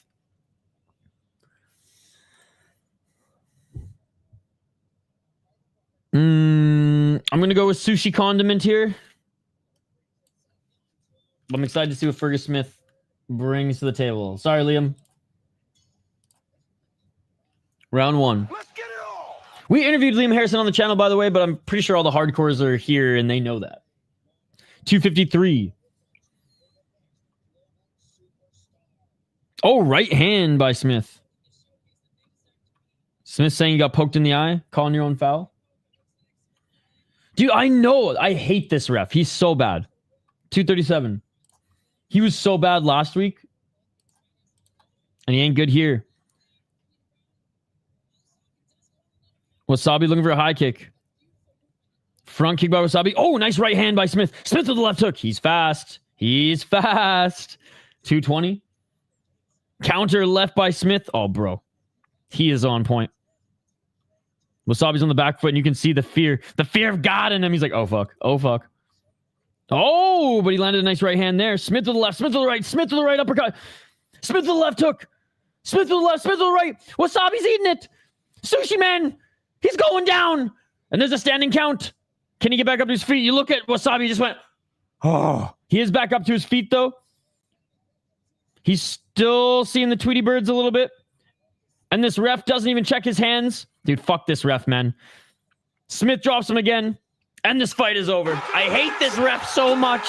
But let's go, Fergus Smith. He's the real deal. James Neal, baby. Kid is a monster. Honestly, the ref didn't even check his hands again, Denial. This ref is the worst at giving guys 8 counts. I don't even know if he counted to 8. He literally was on his feet wobbling, didn't check his hands to stabilize him, and just let him get fucking knocked down again. This ref is such a piece of shit. This ref is such a piece of shit, dude.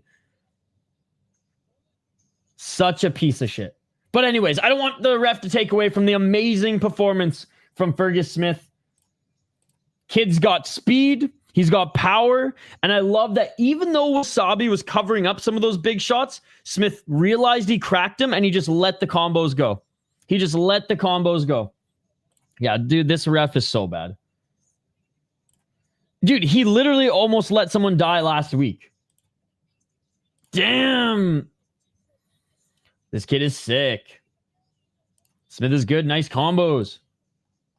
Too easy. Smith got the win, baby. First round TKO. BKFC wants a sign in my hurt. See, that's where these refs fit in. For better or for worse. He was sneaking those hooks on, around the guard. Dude, there was a point where Al-Wesabi was like, oh, fuck. And that was before he got knocked down. When I said he has the fear of, or the fear of God in him. Like, that face was not a confident man's face. Ooh, this fight should be fun, guys. This fight should be fun. Yeah, that was the ref. And remember, there was another guy who he let, like, stand up when they were not okay. And then they got instantly knocked out too. Remember? He, like, gave a guy, like, a 5 count. Didn't even grab his hands. Pushed him in there. Wasabi knew he was fucked up when he stood back up. That was just pride that got him off the mat. So kudos to him for being a G. No, for sure. And I commend that. He's going to try to stand back up, unlike the freaking Patrick Starr that we saw in the last fight. But, like, he was not okay, right? He was wobbling when he was on his feet. Guy didn't even check his hands to stabilize him. And yeah, fuck this ref, man. This guy might be worse than Cristioni. He might be worse than Cristioni. And I didn't even think that was possible. Because there's only a few people out there in the world who are worse than Cristioni. Fucking. I really yell at TV to stay down, but Stevens vs. Perry had me yelling at Jeremy to let it go. You only get one brain. And Jeremy Stevens been in some fucking wars. Having sparred with both big and little gloves, you can't shell up to defend with the little ones. I've tried and got my shit rocked. Yo, that's so true. Like, they're tiny. I like this guy. Now 6-0. The annoying thing is, though, is like, sure, he deserves bot, but you know who actually deserves bot is Harling and Tanitsu.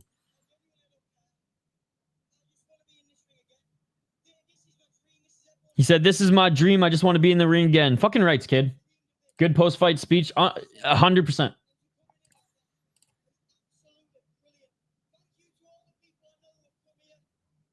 Hey, one's got another young star. Step aside, Lil Haggerty.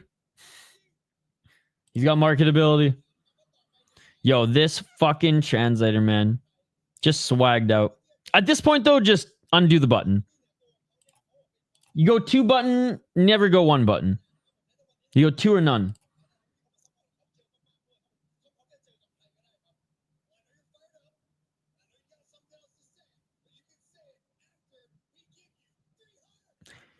$350,000 but. This kid's stoked like when I get a donation.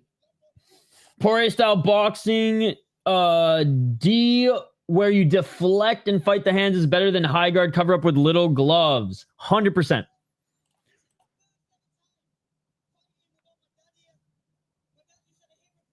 I said his dad had a hip replacement, so his dad couldn't be here, but he had his mom in his corner. 350 grand ain't bad. I mean, it is baht, but it's still a decent amount. It's more than 50,000 baht. That's how I want everyone to react when they get the bonus. Does he know what exchange rates are with all his excitement? Bro, he's 19, man. If he won $10, he'd be stoked. Let's be honest. If he bought enough money to go to the movies, he'd be fucking stoked, dude.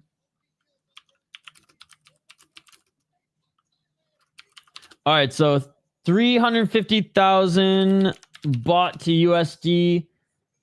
That's still about $10,600 USD to freaking pounds. I mean, fucking like 8 or 9 grand probably, eh? Oh, wants to take his parents out for dinner. Let's go. A little fish and chips. I was talking shit. It's like 10K. Yep. That's still not bad. I mean, hey, 19-year-old getting 10K. Poof. Yeah, it's probably like 8 or 9 pounds. Because pounds are like, it's like $1.30 to the USD right now. Bro, I'd be pumped for it right now, brother. We could each put a down payment on a new fucking car.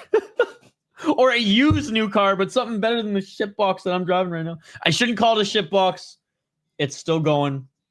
I put so much money into that fucking thing this summer. Sacrificed my Japan trip. I saved up some money to go to Japan. Oh, I wanted to go to the New Year's Eve show so fucking bad, but next year. Bro, I'm 34 and would go crazy for 10K, right? Hell yeah. All right, guys, I'm gonna grab another coffee here. Refill your drink, refill your snack bowl. I got 2 piles of shit. Like, I don't want to hate on the girls because, like, they're sensitive. I don't want anything to break. I need it to get me through the winter. Oh, but then, yeah. Bro, you know, denial. If some fucking Saudi prince ever jumps on the channel and gives us an astronomical donation like that, fucking, I will personally fucking help fix up whatever car you have, or we'll each get new old cars. We'll each get cars from 2010 and we'll flaunt them like they're new, baby. Yo, what's up, loner? Good to see you. I'm just about to take a quick break to warm up some or to get some more coffee. So refill your snack bowl. My battery in my car just died. I gotta wait till tomorrow night to drive. Damn. Hey, at least the battery's not too bad. I had my battery and 2 tires fucking blow up at one time, which fucking sucked. That was the beginning of the shitstorm. Anyways, we'll be right back to highlight these next 2 guys. Do not go anywhere. More One Friday Fights Muay Thai on the other side. Quick break, coffee break. Refill your mug as well, ladies and gentlemen. Or if it's the evening for you, go full Ben/Uncle Sink and literally down a beer. Back on the other side. Do not go anywhere. Let's go.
And we are back live here on the City Life Project YouTube channel for yet another live fight companion.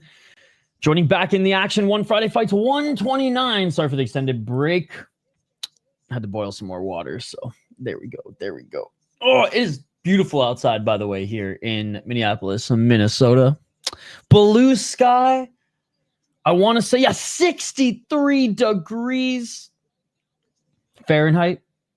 What the fuck is that Celsius? A nice 17.2 degrees Celsius. I don't even need this toque. It's so nice outside right now. For me, it's 9:41, but I'm in Central Time, so it's 10:41 Eastern. The haircut streak is over. All right, we have YodAnucha AekPattani, who's 66-21, 25 years of age. I'm at 1-1 in the promotion so far. Loss via knockout, win via decision. Petchakrit, he is 45-12, 23 years of age, so 2 years younger, but on a 2-fight win streak, both knockouts, one in the first round, one in the second round. Let's go for a freaking Petchakrit knockout, ladies and gentlemen. Oh, hell yeah. Especially because it's been like, the nights have been frosty here, man. But I'll say, we've had an extended summer here in Minnesota. We had a really nice May. June sucked. It was just rainy and shitty and cold.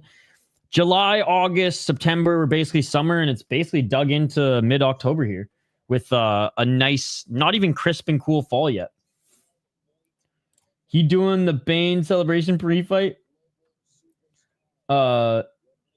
Sewell at least for this one. 240.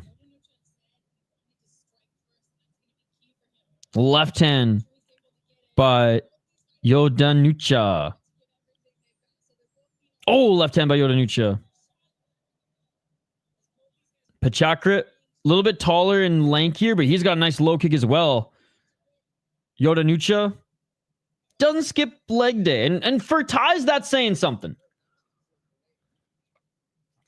Because Thais have like the craziest kicks and the tiniest legs. This guy fucking, he does his squats, man. YodAnucha with a nice kick. Fuck, he's got that speed. 159. Low kick by Petchakrit. Fuck, I love Muay Thai, man. Like, don't get me wrong. Love MMA as well. But, oh, big right hand by Petchakrit. He's a laser, man. A laser. YodAnucha, he's looking pretty good, though. Oh, big shots by Petchakrit. Petchakrit with the right. He drops him again with the right hand. Sat him down for a second time. YodAnucha's back up to his feet. Little wobbly, but he's looking okay. Right hand from the back pocket again. Petchakrit's looking for that right hand for a third time. Oh, big right hand by YodAnucha. YodAnucha with the body kick. Now in the clinch. 1 minute and 9 seconds. Sewell so much better. So much more aware as a ref. Absolutely. Does he fuck up every now and then? Yes, every ref does, but he is more consistent, more aware, and more involved too. Oh, double left hand. Right hand by Petchakrit. YodAnucha with the left of his own, but Petchakrit with the left hook. That was clean as well. Petchakrit, counter right. Bro, that left hook was so clean. How did that not drop? YodAnucha.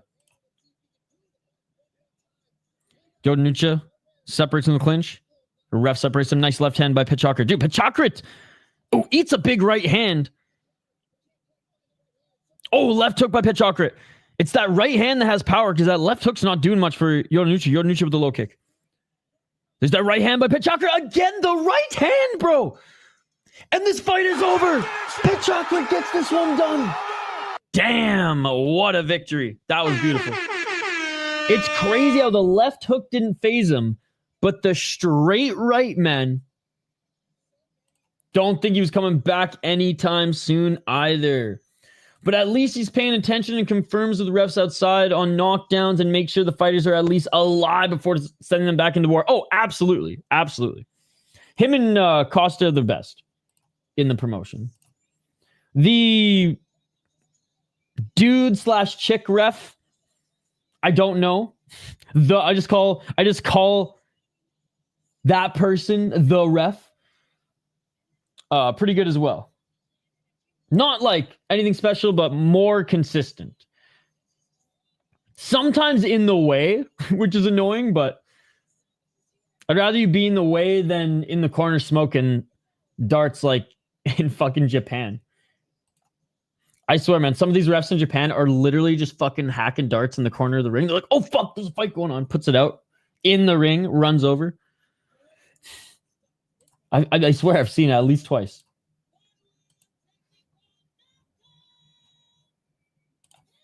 Petchakrit. That shit beautiful than a motherfucking. All right, moving up the card with some speed here, ladies and gentlemen. He's only 23. He's only 23. Oh, he's getting that bot too. He's getting that bot too. He proposed to his girlfriend the last time he was here? That's crazy. Needs that money. Needs that money now more than ever.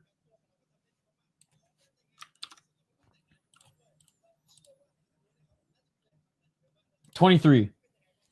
But.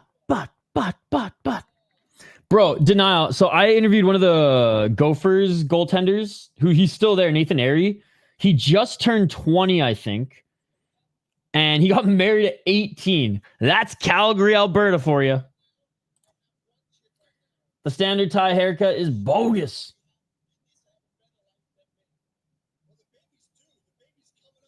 Oh, and he's having a kid. He needs that money. He needs that butt, baby.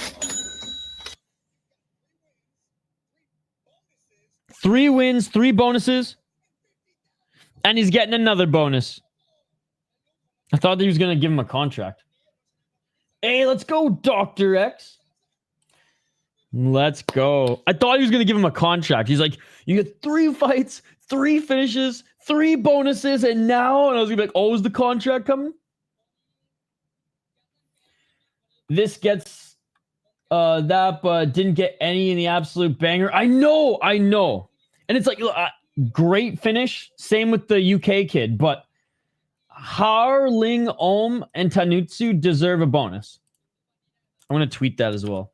Dude, Aniki has just been literally liking and retweeting everything that I tweet, which is fucking right. I don't know if you guys follow Aniki MMA. Awesome YouTube channel. Awesome YouTube channel. And literally, dude, no joke, chat. That's so fucking fun. No joke. I literally bring up Twitter right now because I was going to make a tweet. Or post, I guess, sorry. And like... proof of what I've been saying. Boom. Go check out his YouTube channel. Good shit. What was I doing again? All right. I was going to complain to one championship. By the way, one championship. How do you feel now about sending your merch to a fucking predator and you didn't fucking send any merch to me? Just saying. And shout out to everyone who continued to report Rush Hour's channel. It is off YouTube, baby. Fuck that piece of shit. Nothing actually makes me smile more all week than Friday fights. Phil DeFree winning, but that's like once every 3 months. I feel contracts are going to be slow for a while here because the lack stars to carry the Friday mornings. They've signed all the big names. Bro, straight up Sexton won a contract and he's still fighting on one Friday fights. My phone always changes bot to that. Sorry, no, that's okay. I'm definitely one fan down after this morning. Yeah, dude, why? It's pretty much at least 8 fucking... it's at least 8 fucking Muay Thai fights. 8 to 10 Muay Thai fights every Friday. Sometimes some kickboxing. always a minimum of 2 or a maximum of 2 MMA fights. Dude, straight up. And he wore their fucking shirt every stream. They said we need you, my elderly statesman. Oh. I will say there was one stream where it was annoying because like Hank was like picking fights with, I want to say it was our boy JDO or maybe it was Matt R. I forget, but like Hank and somebody were fighting in the live chat, and one championships admin joined and was like, "Love your streams, blah blah blah blah," and like Hank's going off, "Fuck the stream, fuck this shit." And when one joined, I think Sven was in the chat too, and he donated $2 and he was like, "Yo, you want a shotgun a beer?" And I was like, "Let's fucking shotgun a beer." Because it was like after some boxing match, and we like jumped on for like the last 4 fights of one, but we had like 500 people in the chat. And I'm there shotgunning a beer. Hank is going full motherfuck Hank in the live chat, right? Fuck yourself! Fuck yourself! And I'm shotgunning a beer, and one championships admin's just like, "Ha, what the hell is this?" Sex and Prob kind of happy to stay somewhat because he can style on some younger, less experienced and dangerous catch. True, he's not the only one. Like they put John DeBello on fight nights before. You know what I mean? Like if they have to, they'll pay their stars obviously their bag. But let's be honest, that's all ticket sales that day and some. But I get your point. Dude, that was such a crazy stream. I can probably find it. I remember the thumbnail. Bro, how excited are you guys to see Kriklia fight? But with the caveat of like, there's no one good for him to fight anymore.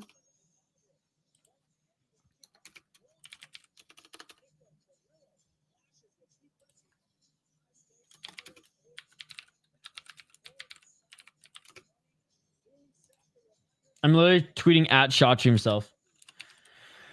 If one championship and Shotri don't take care of Harlingom and Tanitsu after arguably fight of the year in one championship, they truly hate their fighters.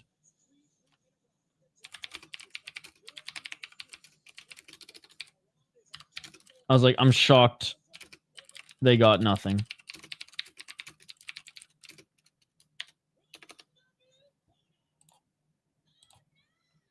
All right. Next 2 fighters are making their walkouts now.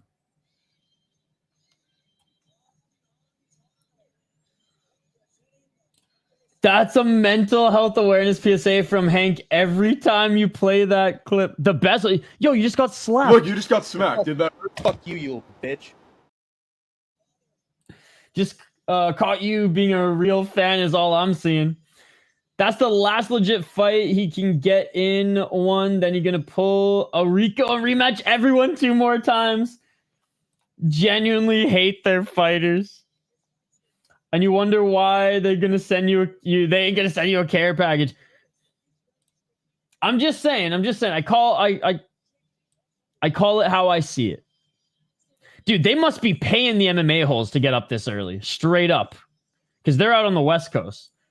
Like, one must be paying Moss to get up and watch these. I swear to God. Because I'm like, out of everything, Moss, you're doing one at, what is it, like 5 in the morning? I mean, I get it. I mean, I guess we're getting up at 4 in the morning to do Rise. So who am I to talk? And if anything, I'm not even bashing. I'm stoked. Like, one, pay me to do your fucking live streams. God damn it. Literally, almost every there's recently a couple of the one streams have actually like made a little bit of money. But man, back in the day, I'm talking like 2 years back in the day, 2 years ago, everyone would be like limited monetized because I would explain the blood spewing from these guys' foreheads with the elbow cuts, and YouTube didn't like that. So I think for the longest time, our highest viewed video was like 120,000. I say that like it's nothing, but like compared to now, which like there's a few that are more. But that one, like, and then the next one was like 50 or 25. Like that was the big jump. I will always remember that they only made $1.25. Not even enough for a small Tim Hortons coffee. And let's just say, clearly not doing this for just the money, or else I would quit my job and literally be live streaming every single day, covering friggin' Indian low-level boxing just to be live. But I will say, it's interesting because these one shows, the Friday fights never used to, like, views-wise, one always does good because there's so many people globally that want to watch it, right? Shout out to the Burmese fans as well. So many Burmese subscribers to the channel. They just know, they don't know what I'm saying, but they know their boys fighting and they're hanging out with us. Yeah, but also, so North American views get the most because their advertisers pay the most. Whereas fucking One Championship advertisers, let's just say their audience is mostly Thai, right? Different currency. Could you imagine how bad low-level Indian boxing would be? Bro, I've seen it. No, denial. I think it was last year. I don't remember if I streamed it or not because it was that bad, but there was this it wasn't even in India, it was in Sri Lanka. It was a Sri Lanka, and I think SS Jackson like described it to me as like American amateur boxing is higher level. It's like the third ranked boxing division in Sri Lanka, but it was televised on YouTube, but it was outside in the summer. So it was like literally almost like 32, 35 degrees Celsius. So fucking we're pushing like 100 Fahrenheit. And it was fucked. And I remember I watched like 2 of the fights and I was like, yeah, I'm not going to stream this. We ended up doing the ECC, the Alabama League, which was way better. I'm actually excited for that stretch of nothing during the holidays, not because we won't have a lot of good high-level stuff, but it's fun going deep into the trenches to find and unearth a few random-ass leagues, right? Yo, good morning! Closer to the heart. Sri Lankan C-Series box. Like, at that point, I'd rather watch Thai fucking prison Muay Thai. I was going to say fighting, but it's Muay Thai. Which, I mean, maybe that's my next business venture. I hire a crew. We fucking live stream the prison fights. And do a podcast with the winner. Who you know is getting an RWS contract after that. Dude, the RWS heavyweight champion, I think in 2024 or 2023, which straight up won one of those prison tournaments. Unreal. He's kind of, it's kind of like the fucking Breaking Down of Thailand, except Breaking Down gets guys right out of prison. Oh, I would say, yeah, it's a whole fucking tier above.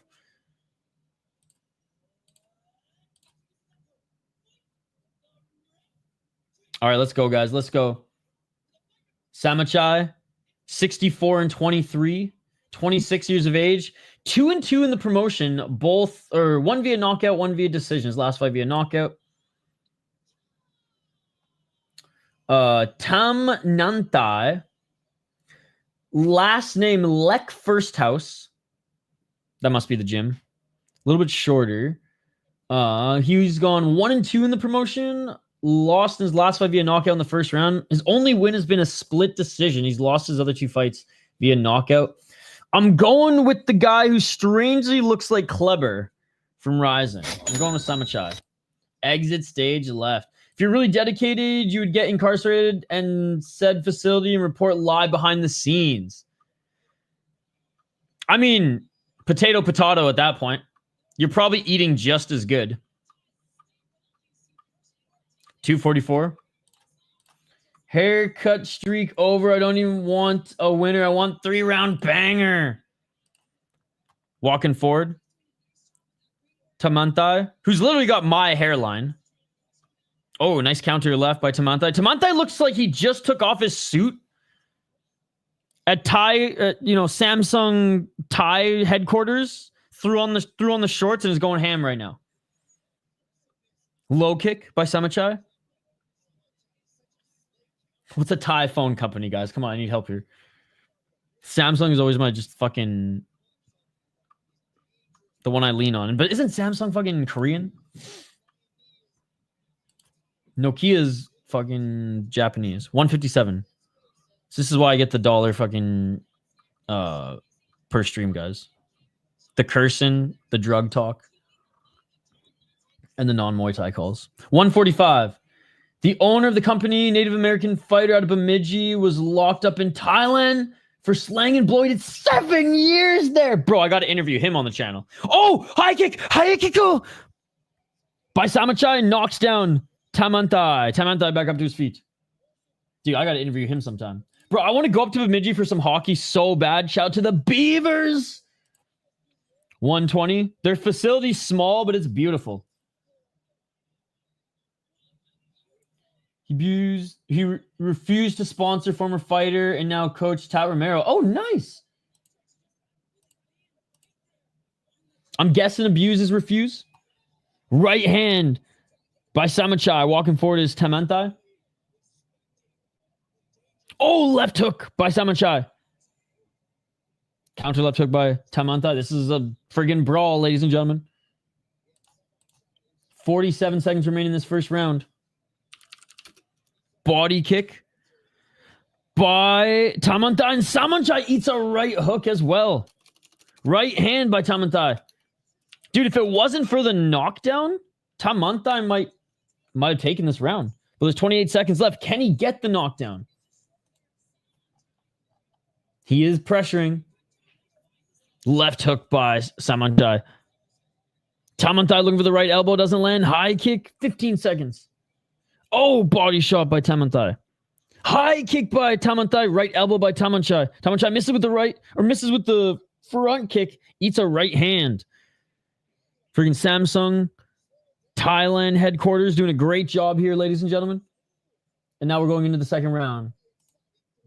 Samsung Thai headquarters, freaking salesman's doing a great job in Tamnanthai right now. Just shot around with some B-ball beavers at the Y last night. Nice. Honestly, Denial, I moved to Minnesota, loving the Bemidji hockey colors. They're the smaller program, right? So I had every intention to become a Bemidji fan. 3 years in Minneapolis. I'm sorry. It's go Gophers, baby. It's go Gophers. I'll still, the Bemidji will always have a special place in my heart. And I want to go and like just see the facility and go to some games up there. But yeah. He was sponsored for TAP, but now focuses less on clothing line and more on the store, and has their and he owns a directional drilling machine company. Dude, that's so cool. He's doing so well for himself.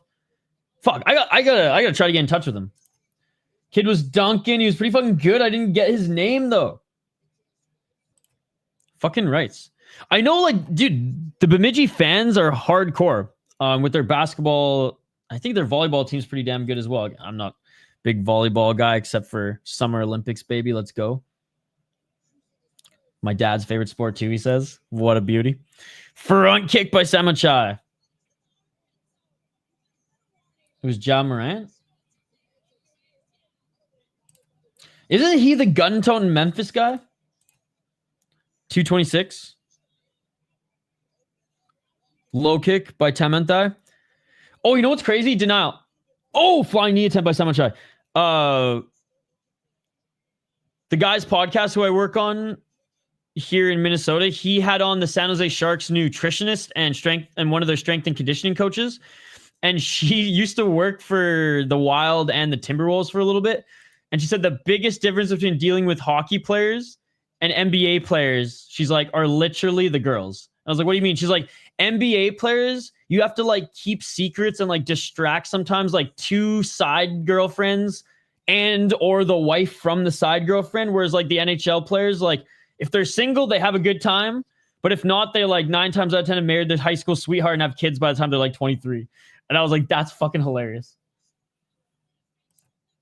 Yeah, but he dunks good. 127 clinching. Right now, Samanchai. Much more technical and defensive round here by both these guys. Hockey wholesome statistics, right? 113, knee to the body.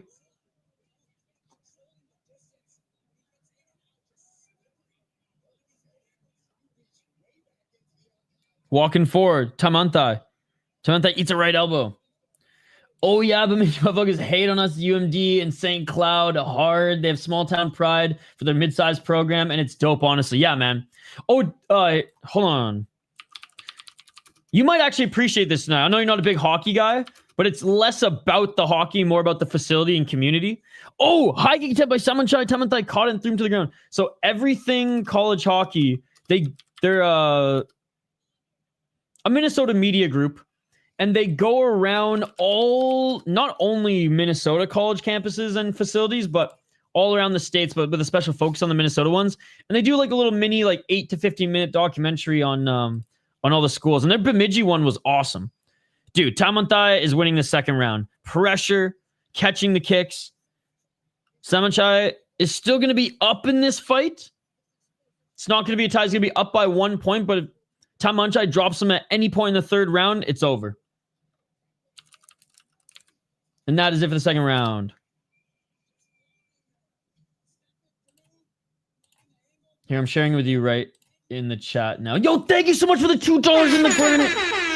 Yo, check it out, guys. Thank you so much. The golden era. Bruins versus Wild soon. I forget when they're... Let's check the schedule.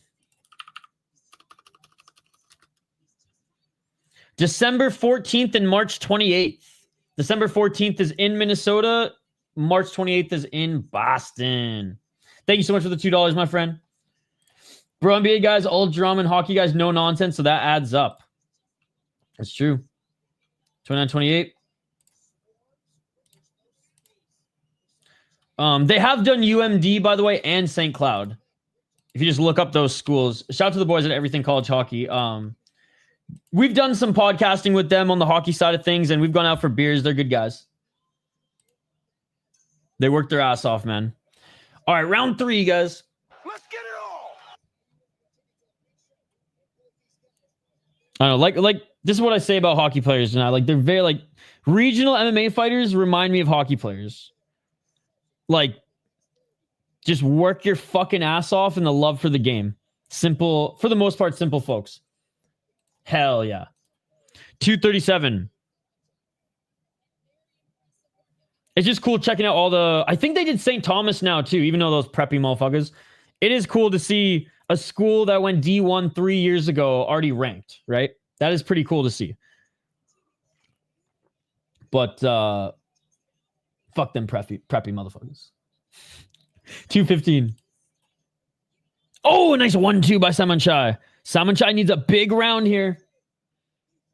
Even if it goes to a draw, he will win if he doesn't get knocked down. But like, I just feel a knockdown coming by Tamnanthai.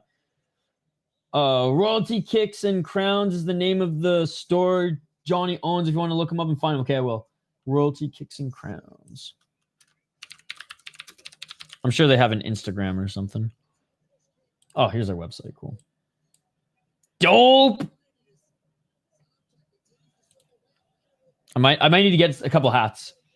Oh, there's a throwdown, but it ain't a hoedown. And he didn't get knocked down either. Did Samanchai. 1 minute and 29 seconds. Tamnanthai with a left to the body. Left to the body again by Tamnanthai. Tamnanthai pressuring Samanchai. Samanchai needs something huge here. Goes into the clinch. 113. Again, we have the ref back. Doing a better job than that other fuck. He's a cool guy in general. Tatted up like Thai gangster from his time there. Yeah, I'm definitely going to reach out. I'd be like, my buddy Denial 218. 50 seconds. The first time I met Goozy, though, I literally called you Denial and he laughed so hard. The ref, yeah. Just because I don't know, bro. But the ref is better than that other fuck.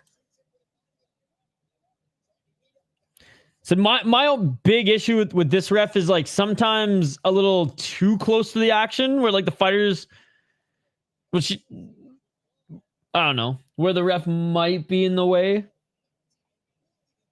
But I'd rather a ref be more involved than smoking in the corner like the Japanese refs. Hey, appreciate it, man. Oh, by the way, I made that yogurt saffron chicken I've been talking about the last 2 weeks last night, guys. Fucking banging. Did not, when we're hanging out, when we hang out, I'm gonna fucking barbecue that shit.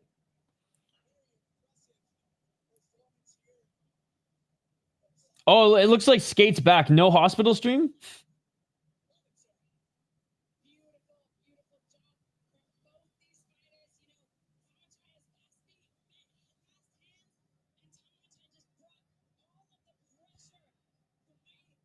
Is it true? Was Skate actually fucking at the hospital?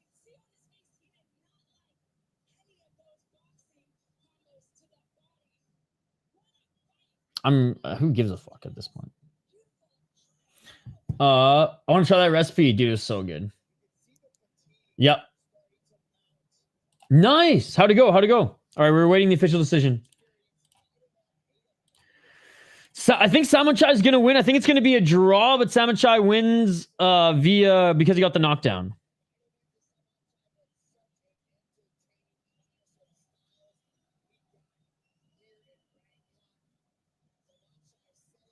I'm literally commenting, Skate. You an Ankh now or what?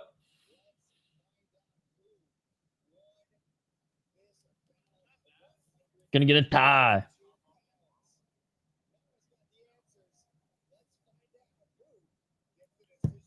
Oh, no way. That's so cool. Yeah. We were talking about it. Bro, guys.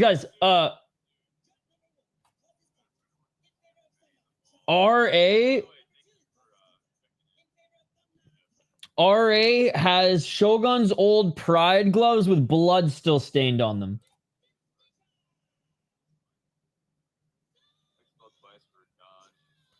And Samanchai wins, ladies and gentlemen. Split decision. It should be a draw, to be honest. I guess he won the third round. I guess they gave him the third round.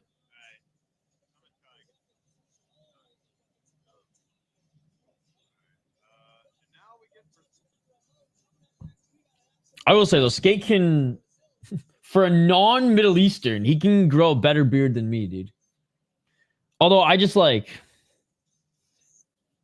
I look either homeless or like I should be on the fucking terrorist watch list whenever I grow a beard. So we might do some like Movember charity stuff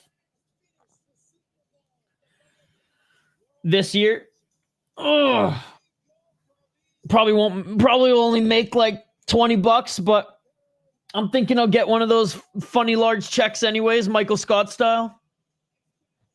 But I've been meaning to grow out a fucking... So my pops, my dad, I've only seen him without a mustache once in my 32 years on this planet. And he might come visit or vice versa around the holidays. And I want to have a mustache as like Tom Selleck, fucking Don Fry, as big as his when I see him next. He's old school. We don't FaceTime sometimes, but we usually just talk on the phone.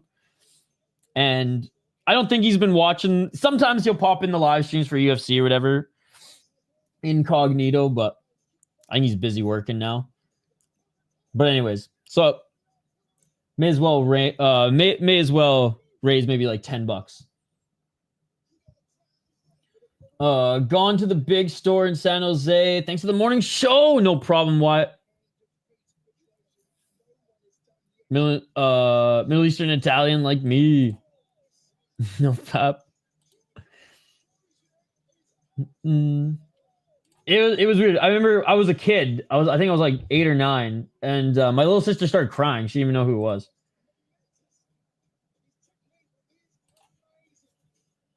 All right, let's get to the next fight. Oh, this kid. I remember this kid. He's half Brazilian, half Thai, right? Or half Moroccan, half Thai. Yeah, she was not having it. She was like, who the fuck are you? All right. Soufiane Mejdoubi out of Morocco. He's 24 years of age, making his debut. Going up against the 20-year-old. Okay, never mind. He's full Thai. For some reason, I thought he was half. Maybe his name just throws me off, given that his name is Brazil. I want to see the grounded soccer kick guy again. I'm a fan. I can't believe he kicked him in the face. Not once, but twice. 20 years of age. He's gone 4-3 in the promotion. No knockouts, all decision and split decision victories. He's been TKO'd once, and he's lost twice via decision. Lost to an Uzbeki fighter in his last fight.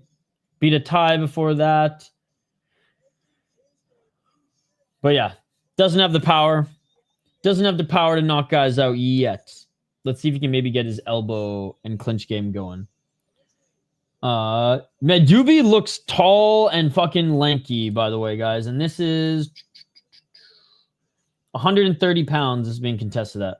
4 more fights left, ladies and gentlemen. What's your name, Brazil? Not your country. Your name, sir.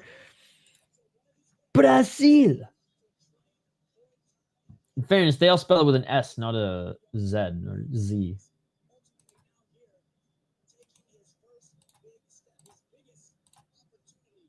It's funny, as a kid, I always said Z. Finally, it was imprinted to say Z, and I moved to the States. I'm like, for fuck's sakes, bro.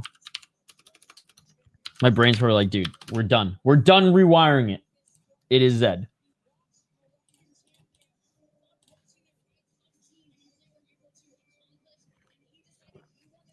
Yeah, man, what the fuck? One didn't even send me one of these blue shirts. What is this? What is this? Thai and African fighter names are the most confusing. He had to click in his name. Yeah, Thai names are nuts because they have like 10 names and half of them are their gym names.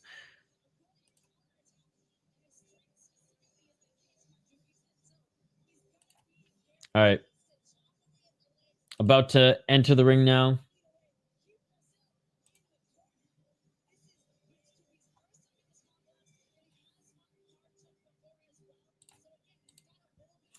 Let's take a look at the poll question, guys. I think the last time I said that, I totally forgot to actually look at where we're at. I think I was distracted by a friggin' super chat, so thank you, guys. Don't forget to smash that like button, too. Let's try to get to 60 likes. We're almost there. 15 more. 15 more. Thank you so much. I just saw that. 15 more, and we reached 60. So what card are you looking forward to the most? KSW, 30%. Octagon, 15%. UFC, a surprising 50%. And only 6% for Rise. Dude, this guy's fucking huge. Damn. I was expecting KSW and Octagon to be neck and neck and UFC be under both of them, to be honest. Dude in the NBA name is Contavious Caldwell Pope or Pope? Isn't there a Contavious or Cortavious in the UFC? Or was he already cut? He was a Dana White Contender Series guy. Hey, thank you, RA. Not to bring up a bad ghost, we watched that African Fight League with Jay live stream, and the dude's name was like Ferrari, Batman, and Rambo, Thor type shit. AKO, right? Was it AKO? Yeah, so it's actually hilarious how they I think they literally like who knows if their birth certificate name really matters in some of these countries over there, right? So I think some of them just take on their own names, or the broadcast will use their nicknames. So Black Combat Denial, they'll announce their names on the tail of the tape and as they walk out, but on screen they only show their nicknames. And if you signed to Black Combat and you don't have a good moniker, they will assign you a better one, which is hilarious. Like some guys have been like, formerly the Python, now like the fucking Massacre. He's like, it's fucking included in the nickname. It's just wild. Oh, dude. RA, you're a beauty, man. And you know I never expect it. You dropping a like and showing up is more than enough, my friend. Oh, 100%. And I tried to do that with the homies as well. Max the Body. That's his legal name too. Crazy. Oh my God. I forgot about Max the Body. Road FC. Shout to him. Yeah, denial and fairness. Like, he's a father and it was like 4 a.m. But you missed this one guy. This certified Aung, 38 years of age, wrestler, but actually did a good job, like, keeping the fight on the feet, outboxing his opponent. Yeah, was the fight clinchy at times. His literal nickname was Max the Body, and that's what the commentators in Korean were saying his name in English. They're like, Max the Body! Continent full of war crimes. You got to be intense to be interesting. 100%. 100%. You got to remove that click and call yourself Rambo. All right, both the fighters are in the ring being announced now. Curious to see what the Moroccans' record is.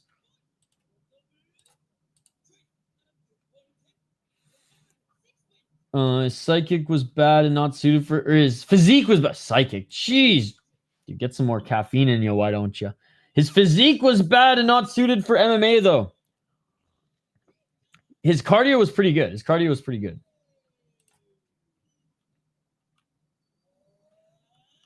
Max the Body couldn't be more fitting, gang. 46-13. Oh, no, wait, that's right. There was someone in the chat who was saying that. Who was saying that? Someone in the chat was like, oh, he's too jacked for MMA. And it's like, sure, those guys gas, but like, what the hell? Irony, Max the Body didn't have a nice body. Oh, right. That's right. It was Rafucho. Oh my God. Dude, Rafucho literally had the best predictions. Max the Body was the only pick he got wrong. I hate how they don't have all the records posted. I know, Smith's Family Fun. It's just Tapology focuses more on MMA and one championship doesn't give a fuck. Dude, shout out to Rafucho, man. That was the best pregame show I've ever seen. And clinching, a little takedown there by Mejdoubi. He got one wrong. One we said no contest because the fight was like the opponents were changed or the opponent was changed. And then he got all the other ones right. Oh, big right hand by Brazil. Brazil with the 1-2. Counter right by Mejdoubi. Mejdoubi with the right hand of his own. Mejdoubi with the left uppercut. Mejdoubi with the right. Not a knockdown. They just get tangled up. Both fall to the ground. Brazil's actually pretty tall too, man. 206. Body kick by Brazil, and he falls again. Bro needs to work on his balance here, man. He needs to take a couple freaking Mr. Miyagi classes. Nice big right hand by Mejdoubi. Some log balancing up in this motherfucker. Mejdoubi with the left hook, right hand, but Brazil did a good job in entering the pocket. Right hand, out of the pocket. Left elbow by Brazil. Another left elbow by Brazil. Mejdoubi's just swinging like a madman while Brazil's tagging him with some nice shots on the back foot, man. Some sneaky good shots here by the Thai Brazilian, who's not actually Brazilian, but his name's Brazil. The Thais be fucking with us. Body kick by Brazil. Left hand by Mejdoubi. Mejdoubi just got rocked. Nice job. I don't know, bro. I think that was more of a knockdown than a trip if you ask me, but whatever. He's still throwing. He got wobbled there regardless. And he's caught by one of those elbows. Forehead split open on Mejdoubi. This is a war. They're throwing down hook after hook. Except the difference is Mejdoubi, he's missing his shots, and Brazil's getting into his flow here. Right uppercut, left hook, but Mejdoubi tags him with a left uppercut. Left hook by Mejdoubi. Mejdoubi with the left, Mejdoubi with the right, Mejdoubi with the right. Mejdoubi missing with the right hand and a counter right hand by Brazil. 54 seconds, right hand by Mejdoubi. What a fight. What a fight. What a fight. They're giving that last fight a run for its money. My kid watched the new Karate Kid yesterday. It got Jackie Chan and... Oh! Was it good? I'll definitely give it a chance. I was pleasantly surprised with the TV show, like, continuation. What's it called? Cobra Kai. I was pleasantly surprised. Some of the fight scenes are actually so fucking badass. Kid getting paralyzed, or not paralyzed, I guess, but going to a coma and shit. I was like, bro, this is hardcore. This is crazy. Yo, what's up, Chris? A body kick. High kick by Brazil. I never finished it, Denial, but I was like, I thought it was going to be super corny, and it was actually better than I expected. It was still pretty corny, but the fight scenes were worth it. Left to the body. Left hook by Mejdoubi. And that is it for the first round. What a round, ladies and gentlemen. Brazil, I think, got the better of him, and I think is going to take the round, but man, this fight is still up for grabs. Is his leg hurt? I'll have to take a look at the leg. Deadly injuries, it shows great. He took some body shots. Brazil hanging in there, making it a close round. He could have gotten an 8 count, but a good call by the ref. Seeing it in slow motion, did wobble, and honestly, that wobble saved him. Because he also got punched and was wobbling because of that, but he's cut right side of his forehead. Landed weird on it and is wobbling on it since. That's why I keep stumbling off the pushes. Fell down a little weird. Tweaked the knee, maybe. All right, here we go. Round 2. Oh, nice shot. Oh, Brazil tagged him. Mejdoubi's on skates. Low kick by Brazil. Brazil with the right hand drops Mejdoubi again. Yeah, that right. It looks like the right knee of Mejdoubi. Oh, no, the leg is shattered. Right under the knee. Right under the knee, that right side. He wants to keep going, but he can't put any pressure on it. It is all over. There it is. It is all over. You know what's crazy? C flinch. It wasn't even the low kick that initially dropped him, but it was just too much. Couldn't even fake it. Death by leg, and he took a right hand. Beautiful stuff. So hyped for UFC Vancouver tomorrow. It's going to be a dub for the Flying Dutchman. How's your morning going, C Finch, sorry. Couldn't even fake it. Dude, what a fun fight. What a fun fight. Didn't go all 3 rounds. Fucking Volder or Har Ling and Tanitsu's fight was still fight of the night, fight of the weekend thus far, as setting the bar very, very high. But that first round was awesome. Dude, sneaky low kicks on the step back there as we're looking at these slow motion highlights from Brazil. Good footwork. He did really good in the first round with the counter shots, counter punches, stepping back. And definitely had the speed and seemingly power advantage as well. Pretty good. Good to hear. Let's go. I'm hoping Jazzy Vicious can get it done. I honestly hope she stinks it up. If she stinks it up, she'll get it done. If she goes full Khabib pressure wrestling, I think she can get it done. If she stays on the feet, Manon is going to pace her up. Oh, dude, one of the best fights of the year in one championship. Harling versus Tanitsu, the third fight on the card. So good. And Brazil announced as the winner. All right, featured fight, ladies and gentlemen. We got 3 more left. 126, 165. All right, his left eye swollen, but he's getting some bot. Left eye swollen, bridge of his nose swollen, but he's getting some bot.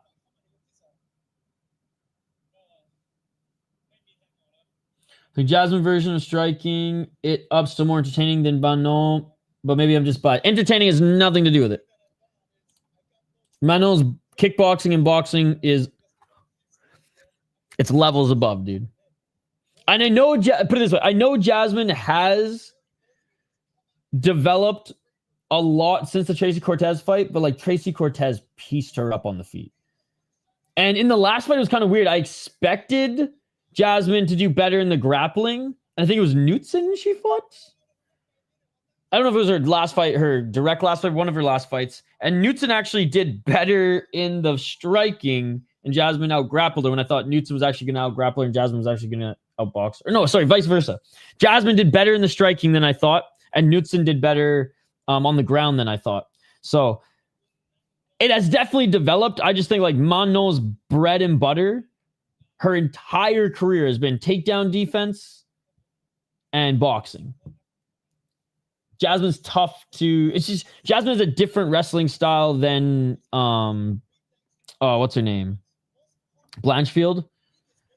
It's more of a smothering style, more like gluing the legs together, pulling you off the cage, and then going for side control and elbows and ground and pound stuff. Hoping that that's the game plan A and that it is successful, because I am a fan of Jasmine Vicious. Not getting any younger, and it would be cool to see her at. Even if she did, and she probably would lose to whoever the title holder is, if and when she gets that opportunity, it'd still be fun to see her there. It's kind of like watching, I know it's opposite on the Canadian side of things, but it was like watching Dan Hardy fight George St. Pierre. It was a fun run. We all knew he wasn't going to beat him, but we were happy he got there. At the time, anyways. It's funny. It's like Dan Hardy, Mike Bisping had like the reverse careers. It's like everyone, not everyone loves Bisping now, but like Bisping went from like one of the most hated fighters on the roster to now like, Uncle Bisping.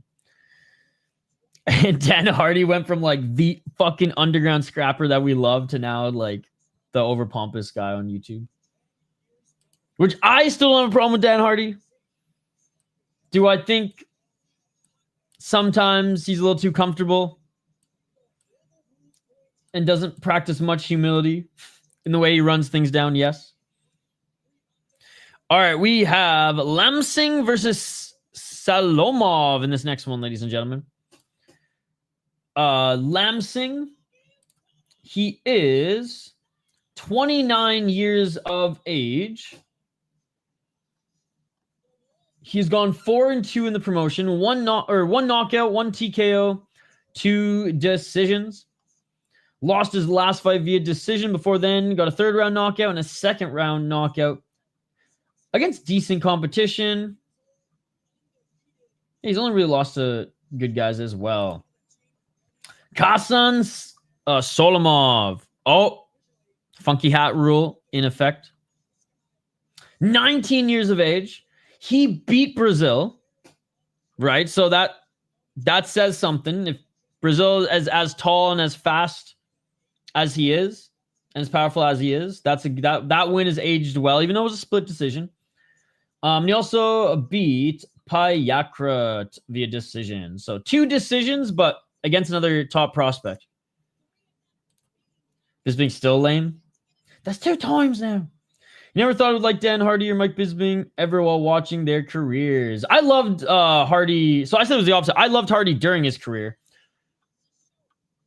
I can understand why people are like annoyed with some of the shit now. So that's what I was saying. Like Chris, I said they were the opposite. I said Bisping, like, he had a good career, don't get me wrong, but I feel like more people hated him while he was fighting, where Hardy, everyone loved him while he was fighting because he was the underdog so many times, and his style was so one-dimensional, and he still put together an amazing streak and was deservingly given a title shot in the UFC. And I feel like when he was a UFC broadcaster, everyone was pulling for him, but since going to the PFL, I don't know. Like I said, a little too comfortable. But, bro's fucking married to Veronica Hardy now, so who gives a fuck? He is winning in life more than any of us combined, ladies and gentlemen. All right, making his walkout right now. Lamsing. Making bread off YouTube. Getting paid a pretty penny to be one of the broadcast faces of the PFL. I'm married to Veronica Hardy. What a life. What a life.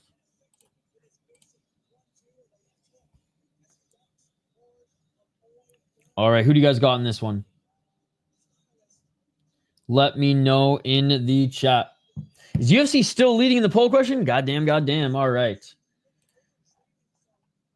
Big shout out to everyone who donated this stream as well. In the granite with the $2. Appreciate it, buddy. Appreciate it. I feel like I'm missing somebody else. Somebody else donate today? If I missed you, I'm sorry. I think it was just in the granite, though.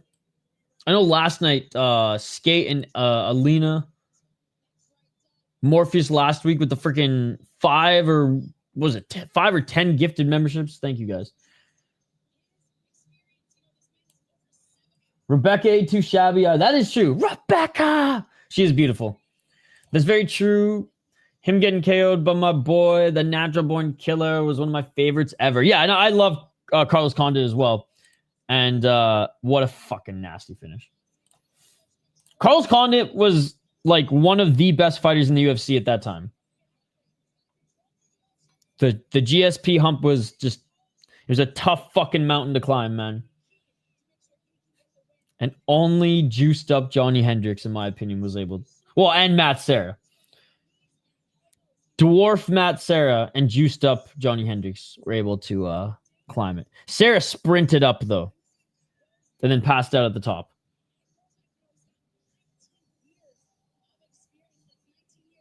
Johnny Hendricks actually became champ after, but Johnny Hendricks is literally the blueprint of why the UFC should not test for substances, or at least just allow the IV. Because, I mean, literally, the UFC taking away his rehydration IV / the secret stuff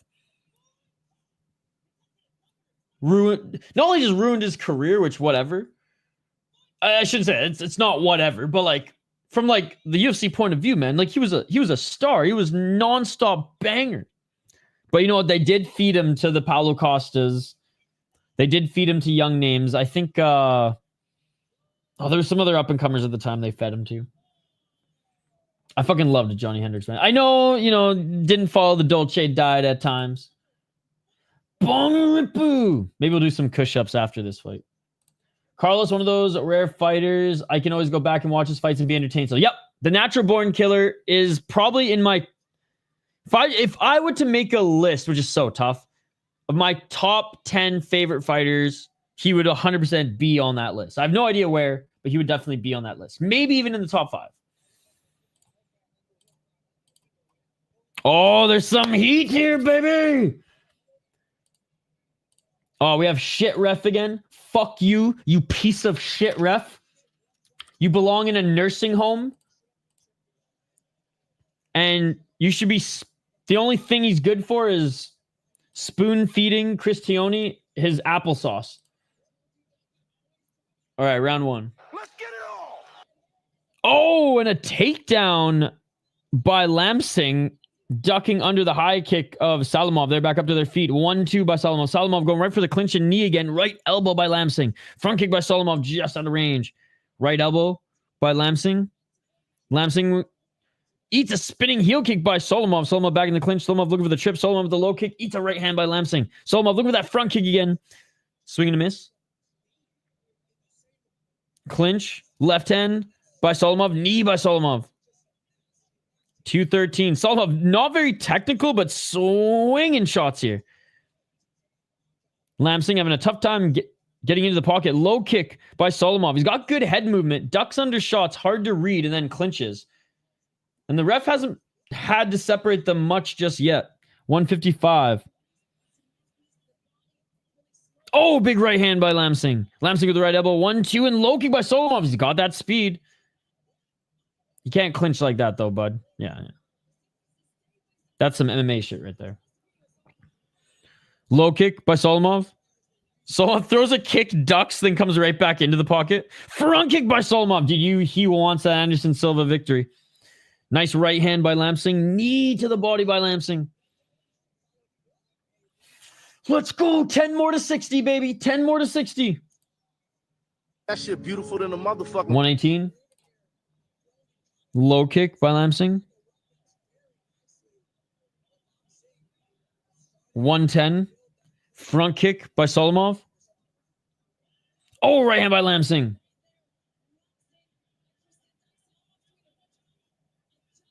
Axe kick attempt by Salomov and spinning back fist. What a fun fight.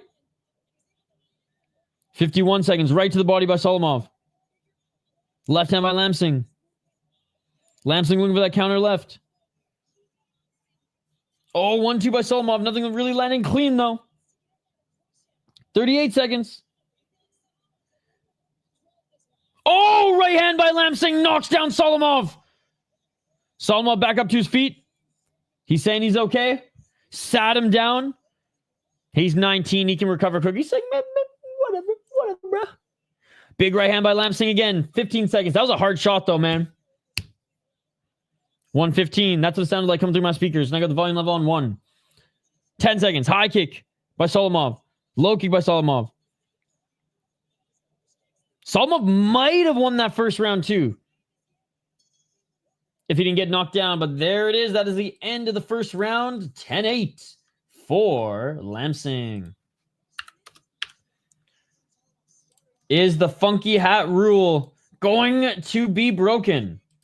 We shall see. We shall see. Lamsing staying very focused, very calm, cool, collective, following his game plan. Beautiful shot.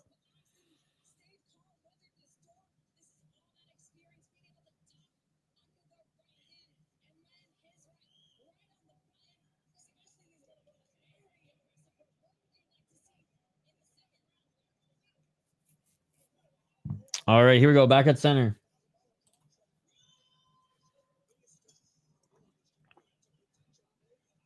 Oh, bro, McPossum's back. He didn't fall in the crevice yet, though. Round 2. 252. Oh, going crazy. Salomov with a huge right uppercut. Salomov with a huge right uppercut. Lamsing, no joke, saved by the rope and the body of Salomov. He would have been knocked down if that was in deep water. Counter, left and right. Salomov just going crazy with the boxing combos right now. Lamsing, I think, is still hurt, man. He ate a huge uppercut. Low kick. Salomov might gas himself out early in this round here, but he went crazy. Some nice hook and uppercut combos. Left by Salomov. Salomov with a 1-2. Salomov already slowing down a little bit here. He's looking for that knockdown early. And he needs it. Counter right hand by Salomov. Salomov the right, Salomov the left, Salomov the right. He cracks Lamsing again. Knee by Salomov. What is Lamsing's chin made out of? Lamsing, man. He's walking forward, but he's losing that speed. Right hand by Lamsing. 156. Right elbow by Lamsing. Salomov definitely slowing down a little bit here. 154. I mean, he went fucking crazy in that first half of the round, so I don't blame him for slowing down. Looking for that step in left elbow, Salomov. Salomov is breathing deeply here. Right hand by Lamsing. Can Lamsing drop into another gear here? 130. Spinning elbow attempt by Salomov, but Lamsing actually cracks with the right hand. Clinching is Salomov. Lamsing might be able to win this round back still, ladies and gentlemen. What a fucking fight. Dude, this week's delivered so far. And we got 2 more fights left. Rolling Thunder attempt by Salomov, but he falls to the ground. 150. Solomov's tired. High kick, swinging to miss by Lamsing. Even if Salomov sneaks out this round, I think Lamsing's gonna fucking win the third, man. Shane, 2 more fights after this. 49 seconds. Shane, there have been some insane fights today, man. I'd say the best fight of the year in one championship occurred. Low kick by Salomov. But good morning, Shane. Good to see you. Good to see you. Right hand by Lamsing.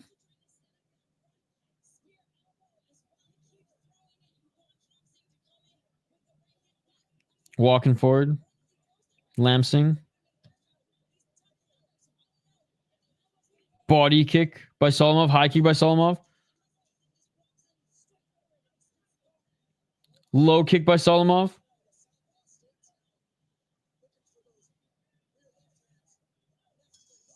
And that is it for the second round. I got Salomov winning the second round, but I think he's gassed.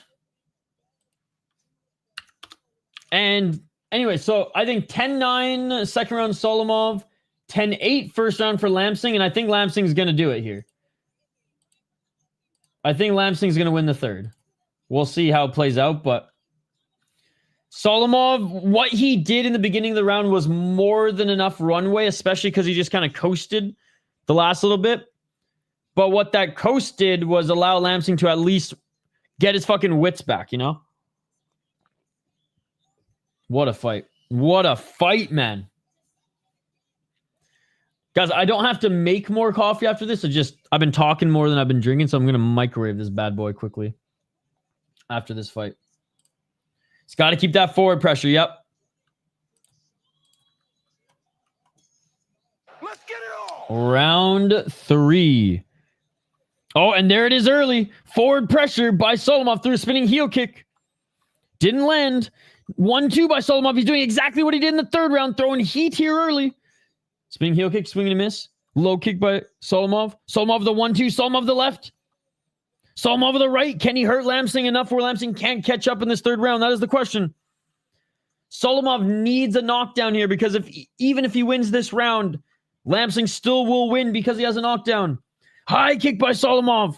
Salomov the right. Salomov understands the assignment. He's going for it. Salomov the capital right. Salomov. The counter right, I should say. But he's capitalizing on this opportunity. 2 minutes and 11 seconds. Left, right by Salomov. Lamsing with the right. Yeah, not a knockdown. I was going to say, if this ref called that a knockdown, we riot. Left hand by Lamsing. Right by Lamsing. Lamsing eats a counter. Right by Salomov. Right hand by Lamsing. Salomov. He went full gas in the first half of the round again. He's tired, man. Salomov is tired. If Lamsing is going to win the round, he's got to do it now. 134. Look at the face of Lamsing. Look at that right eye is about to close, ladies and gentlemen. 129. So far, Salomov has the runway built up. Can Lamsing override it? It is gone. Nice left and right uppercut by Salomov. Digging deep here, Salomov. Continuing to walk down Lamsing. Clinch now. Salomov needs the fucking knockdown, though. He needs the knockdown, or he will lose this fight. 103, and he's throwing uppercuts. Neither of them land. That left hook landed, though. Clinching knees from each of them. 56 seconds.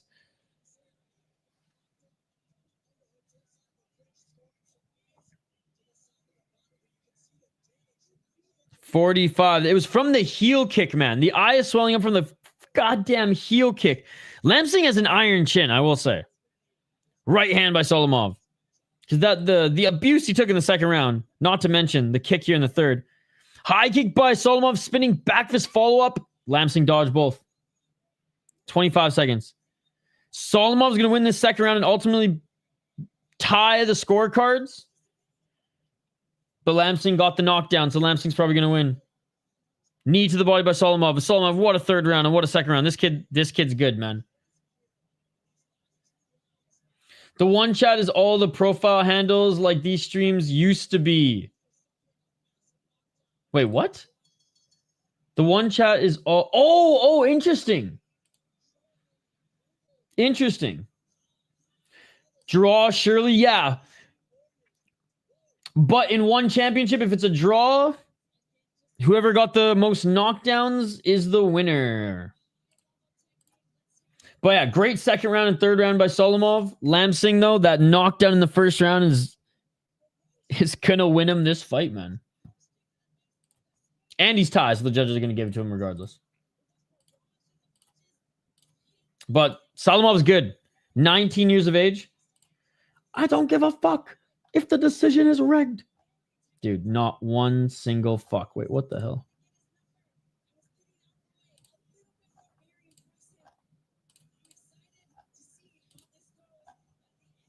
What the hell?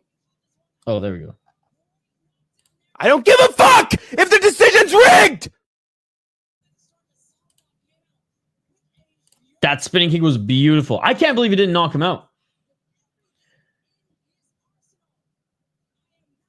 Ahmed Ali, Toodaloo, go away. No one wants you here.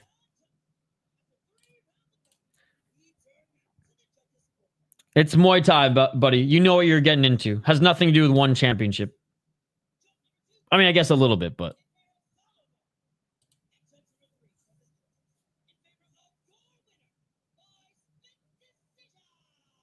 Split again. Yeah. Honestly, I don't know how one judge could have even given it to Salomov unless they gave him a 10-8 in the second round, maybe? So one judge had it for Salomov. They must have given him a 10-8 without the knockdown in the second round. His eye is fucked. Yeah, great fight. It was scored properly. Oh, nobody hurt me. Nobody hurt me at all. Toodaloo. All right, let's get to the next one. Here, Ahmed, here's a way better channel than mine. Here's a way better channel than mine. I'm going to send you his way. He loves it when you just rip on one championship.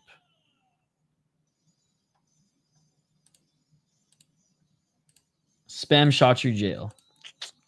Here you go, Ahmed. Have a good life, my friend. And enjoy the channel. All right. Ayad Albadr up against Petlampun. Muadablampang. Muadablampang. All right. Co-main event coming up next, guys. And no postlims. We should be good. No postlims. We should be good. All right. Out of Iraq, we have Albadr, who I don't think I've seen him fight before. 24 years of age. Oh, shit. 2-2 in the promotion. Beat Nuapet via knockout. Beat Hayashi via decision. Oh, you didn't fed me at all. Won Thailand championship. I'm just saying you should go to the better channel. All right, Petlampun. Shane, it was awesome. It was awesome. Posner got a quick rear naked choke. All right, Petlampun, 28 years of age. He has gone 7-3 in the promotion, ladies and gentlemen. 4 knockouts, 3 straight up knockouts, 1 TKO, 3 decisions. I do love that. And when he came into the promotion, he went on a 2-4-5 fight win streak for losing 1, winning 1, losing 2, and then getting back in the win column with a knockout in the second round back in August. Man. I think this is going to be a sick fight. I think the Thai takes this one. We're going to Petlampun. 10-6 indeed. But yeah, it was good, Shane. It sucked that the co-main went that long because honestly, you would have only had to stay up probably another 10 more minutes.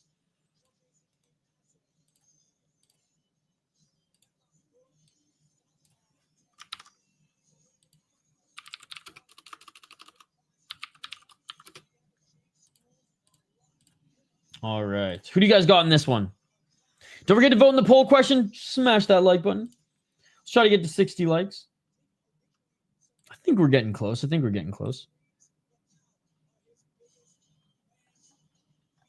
Bro, Ali didn't even go to the Superior YouTube channel. What the hell?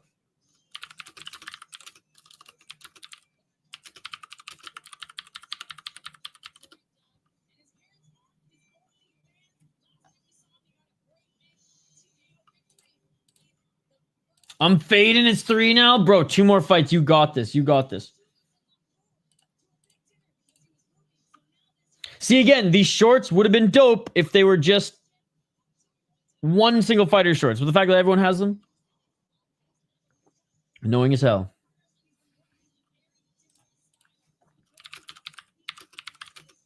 You know what? One, don't send me a friggin' shirt package. Send me some friggin' shorts to work out in. And then when Mr. MMA Worldwide from Bulgaria wants to fight, I'll wear Muay Thai shorts like our boy Scott.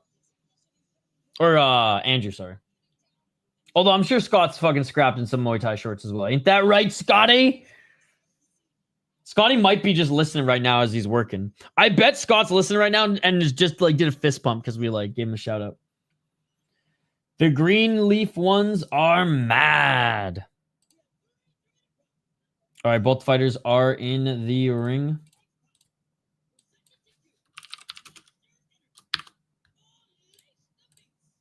Unleash the beast. The Matrix. 14-6. Yo, I'll be watching, I'll be covering the Minnesota Wild tonight, Benjamin. So tomorrow at some point for you. If you're keen, you should jump in the chat. I think I might actually get some beers for this stream too. I haven't bought a case of beer. You're in a 6-pack in so long, dude. 92-24 for Petlampun.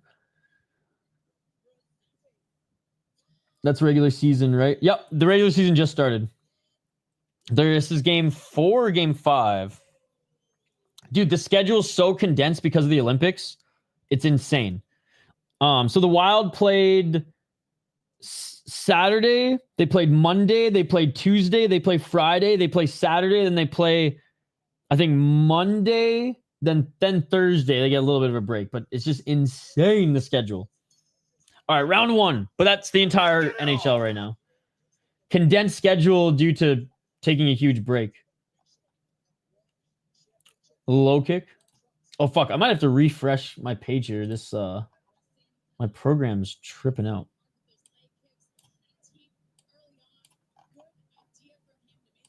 Yeah, I'll do it between rounds. I can't get my little round 1 thing up in the top corner.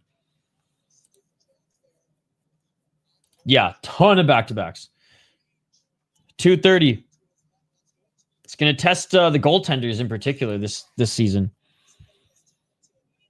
Right hand by Petlampun. Again, Petlampun's such a fun fighter to watch. Yo, CCYTV, our friend Sis. Where you at, brother? I know Petlampun. Oh! Albadr. No way. That was a knockdown. Dude, this fucking ref. Fuck this ref, bro. Fuck this ref. That was a straight up knockdown. No, gonna count as a trip because Petlampun's from Thailand. Come on, dude. Come on. We're really gonna see this shit right now, man. Petlampun with a 1-2 low kick. Hell yeah. Against Washington, so Ovechkin will be playing. 141. Overhand right by Albadr. Albadr with a head kick. There we go. There you go. Fuck you, ref. Fuck you. Fuck you, ref. You can't lie now. You can't lie now. You can't lie now as your fighter's lying dead on the ground. Let's fucking go. Let's fucking go. That's some karma, bitch. That's some karma, bitch. Sucks for the fighter. I actually really like watching Petlampun fight. This is no anger towards him, but fuck this ref, bro. That's karma for defending your boy. I'm glad I was ahead of you. Enough to catch the reaction. Bro got evaporated. You're fucked, bro. You are fucked. Shui Mo, ladies and gentlemen, this guy is certified fucked.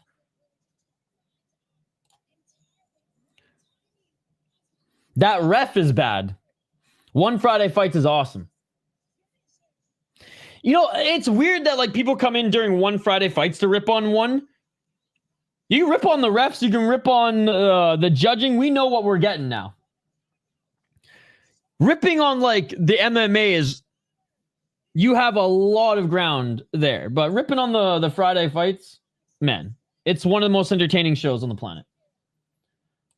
Trash ref for sure. Not a smart guy. Honestly, I think Shui Mo is the ref. When I hear shin to chin, I want to see that.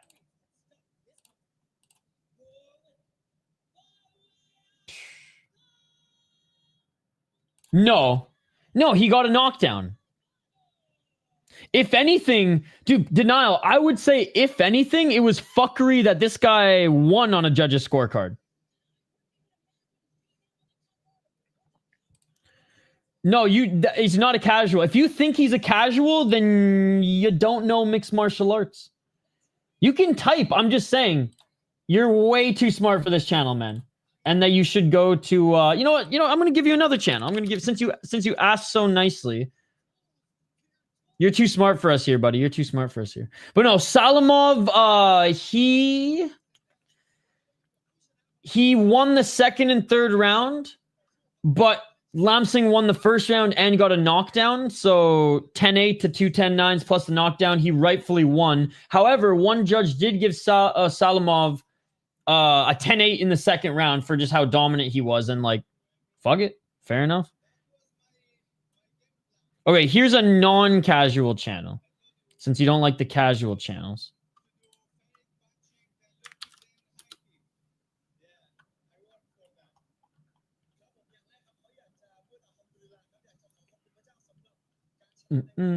Yeah, you're good, Ahmed. You're good. Okay, just wanting the loser's reaction made me wonder. I wasn't watching closely.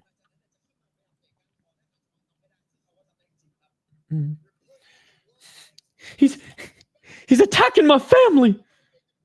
He's attacking my family, ladies and gentlemen. 350,000 baht. I thought he said 50,000 baht. I was like, wait, why are you giving this guy 50,000? Bro, my family ain't safe when Ahmed's in the chat.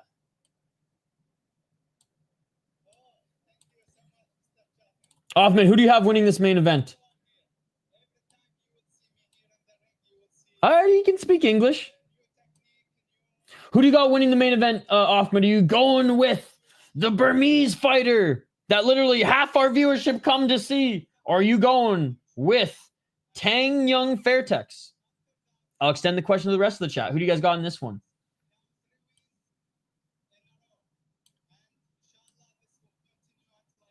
Ahmed fits right in. Right? Right? All right. Toon Min Aung, the Phenom. Bro's 19 years of age. Back to the cooler haircut. You're all good, Ahmed. 2-2 in his last 4 fights. KO TKO in the second round. Lost via knockout in the second round. So he's a lose one, win one, lose one, win one type of fighter. Lost via decision to Dmitry Kiriv, who's pretty good. Knocked out a Vietnamese fighter. Got knocked out by a Moroccan fighter, then knocked out a Thai. Tengnueng Fairtex. 33 years of age. Won no contest against Menshikov. Knocked out a French fighter and then lost to a Russian. He's 1-1, won no contest, 1 knockout win, 1 knockout loss. Let me know who you're picking in this one, guys. Let me know who you're picking in this one. And vote in the poll question, guys. What show are you most excited for this weekend? Ben's looking forward to KSW. Dana, what are you looking forward to this weekend? I know there's BKFC as well, so that might be a write-in. Ahmed, what are you watching this weekend? Shane, that ref. Mohammed's in here as well. I really do hope Mohammed and Ali went to combat casual. Free.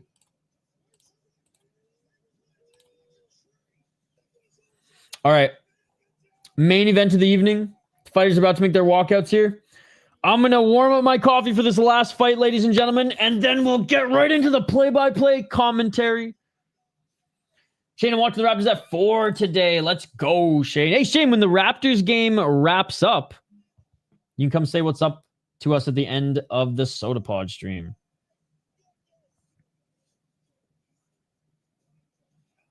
I don't even remember. I sent something to my buddy and he's laughing. I don't even remember what he sent me or what I sent him. Oh, yeah. I just want Roman versus Rico. Or I know, bro. Let's just do 1 versus Glory. Straight up. In Thailand. I don't give a fuck, man. Bring Petch home. Bring a Petch home. Even under the Glory banner. I don't give a fuck. Azizpur fighting under the Glory banner would be crazy too. But I don't even think there's enough heavyweights in one for him to even have a... That would be so fucking crazy, though, if Azizpur represented Glory and fought someone in one. But yeah, Glory versus one, dude. There was a one versus Rajan show. I think it was back in like 2015, which was pretty cool. Back when one had the superior rule set. All right, I'll be right back, guys. Fighters about to make their walkouts. Do not go anywhere. Do not go anywhere. They're making their walkouts. We already did our rundown. I'm going to go with Burma, motherfucker. Let's go. Let's go. Myanmar. Myanmar. I think all of Myanmar showed up for MMA holes, but that's cool, man. Cheated ref. The ref cheated, but you know what? The Thai got knocked out anyways, and he couldn't dispute that one. Let's hope we have a good ref in this main event. Two very large fish in a very small pond. Absolutely. Absolutely. Literally and figuratively as well. All right. Ladies and gentlemen, we will be right back on the other side. Do not go anywhere. Oh, I can't do anything right now. Sorry, my little like media thing is blocked. So enjoy Hank the Rage. And I'll be right back, ladies and gentlemen. I don't give a fuck if the decision's rigged! I don't give a fuck if the decision's rigged! I don't give a fuck if the decision's rigged! I don't give a fuck if the decision's rigged! I don't give a fuck if the decision's rigged! Let's go.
Let's go.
There we go.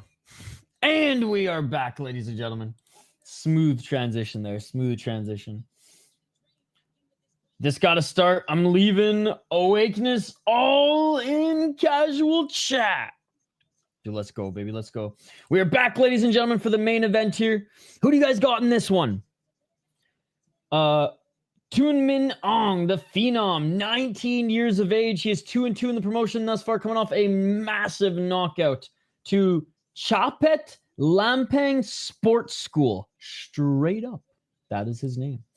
He's going up against Tengnueng Fairtex, who is no joke, 33 years of age. Coming off a loss, he got knocked out by Maxim Bakhtin, who's a very dangerous Russian fighter. In August, honestly, just a couple months ago, he got knocked the fuck out. Before then, he knocked out this French fighter, or France. Oh yeah, he's from France. He's from France. Trains there as well. And there was a no contest against Menshinkov. I'm pretty sure Menshinkov beat the shit out of him, but something happened. Something happened. Anyways, I'm going with Myanmar here, but the experience factor from Fairtex is going to be huge. I'm interested to see what his record is come tail the tape. I mean, crowd going crazy for the Burmese fighter.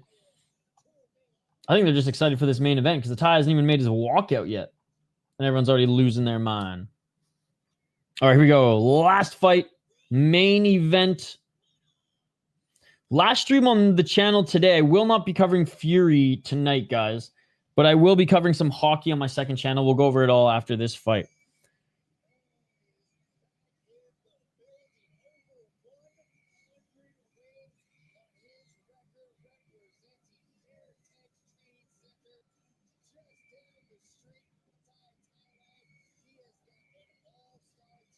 Oh, he's pretty tall. Tall and lanky is Fairtex. All right, check on the poll question one last time. What are you guys excited for this weekend? Yo, 1 like away from 60. Let's go, boys. What card are you looking forward to the most? KSW 35%, Octagon 14%, UFC 47%, and Rise 5%. Yo, we hit it. We hit it. Thank you so much. Now we're just playing with house money. If you guys haven't liked the video yet, smash it, but we hit our like goal, so I appreciate you guys. 342 votes to 47 of you say UFC, 35% say KSW. You know what? Solid second place, KSW. Solid second place. All right, getting looked at by the Cup man right now.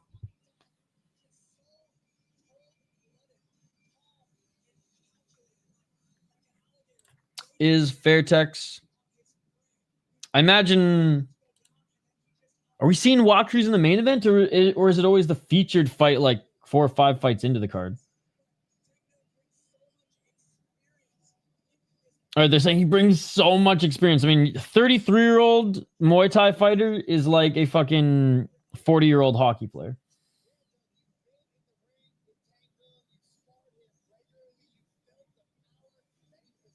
Okay, so they've sparred apparently.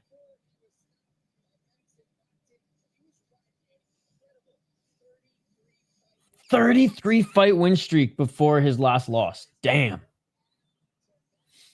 Bro, he's got like in the Hundy record over here. Be a quick beatdown, please. Yeah, Ben's like, I just want to smoke the rest of this doobie and go to sleep. Any weight misses yet in the UFC? I haven't kept any tabs on that. BC's commission can be sometimes a little whack. Oh yeah, a little wackaroo.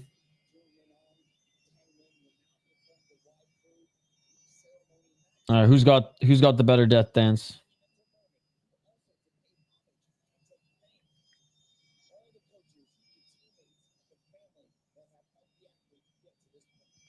Honestly, Aung, he's just walking around the cage, bowing at every corner.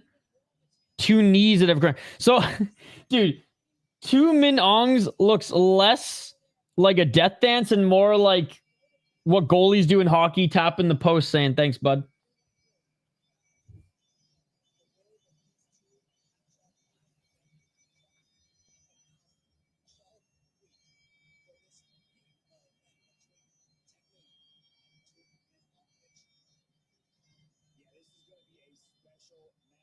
All right, here we go. Here we go. They're just extending it a little longer for Ben because they know how much he loves it.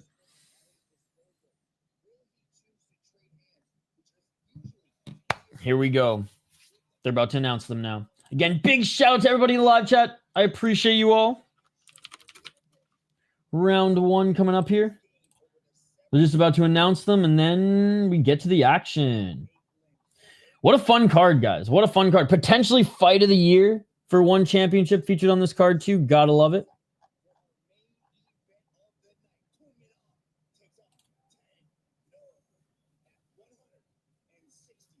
£165, bro. These are some big ties. It's starting finally. I'm just very interested to see their actual records. Hell yeah, we did, baby. That shit beautiful. Thank you, guys. Let's fucking go.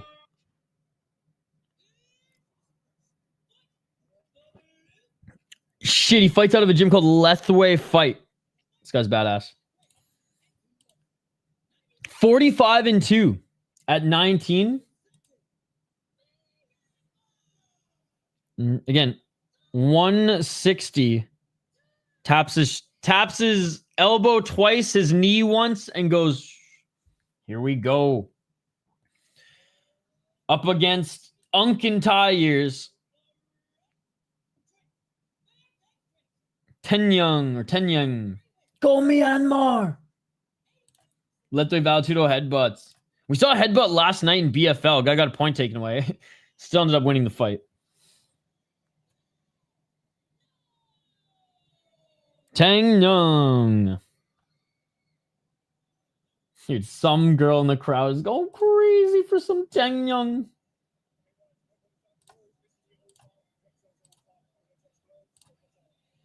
All right, thank God we have an actual ref in there for this one. Round one, last fight of the card. 3 3-minute rounds. Thank you guys so much for hanging out. Let's get to it.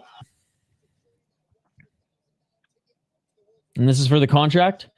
255. Oh, no.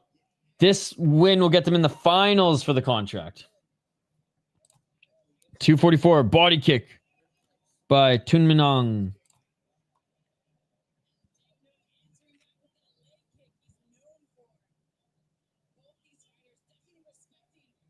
Low kick, swing and a miss by Thunminong. Right hand by Tengnueng. Tengnueng with the front kick. Thunminong very light on his front foot. Nice 1-2. Tengnueng with the body kick. Let's go. Low kick by Tengnueng. Swinging with the left is Thunminong. Thunminong missing with the low kick. Oh! Nice low kick by Tengnueng. Thunminong tried to land the counter. Didn't. Tripped up there was Tengnueng. Tengnueng with the left hand. Oh, Thunminong with some big shots in the pocket. Left hand, right hand by Thunminong, and he's clinching. Oh! Thunminong is cut on his forehead. Tengnueng cracked him with something. Or maybe it was a clash of heads. I don't know, but looked like maybe it was a short left elbow. There's another short left elbow by Tengnueng. Tengnueng with another left elbow. Another left elbow by Tengnueng. Thunminong is swinging the pocket, but he's not landing anything clean. And these short left hand or short left elbows by Tengnueng are landing, and that's that veteran savviness in the pocket.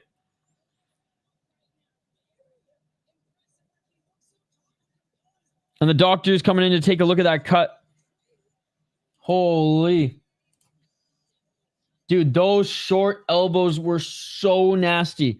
It was like Thunminong was swinging, and Tengnueng would like block, and then boom, snap him with one. Boom, snap him with another one.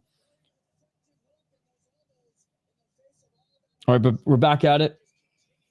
1 minute and 14 seconds left.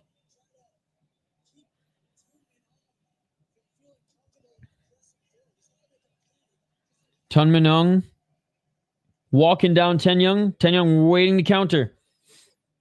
High kick attempt by Tengnueng doesn't land. Counter left by Tengnueng, followed by a knee, and Thunminong. You can definitely see which one's the young gun and which one, you know, just physique aside, but just the way they fight, which one's the veteran of the two. Eye poke.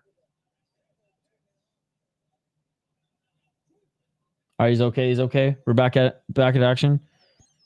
Swinging a lot is the Burmese fighter, but he's not landing a lot of these big shots. Oh, a little clash of heads between them. Oh, big right hand by Thunminong.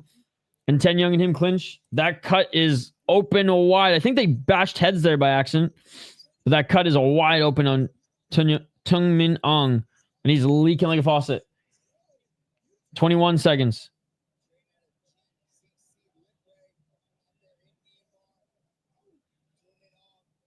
10 seconds. Body kick by Tengnueng.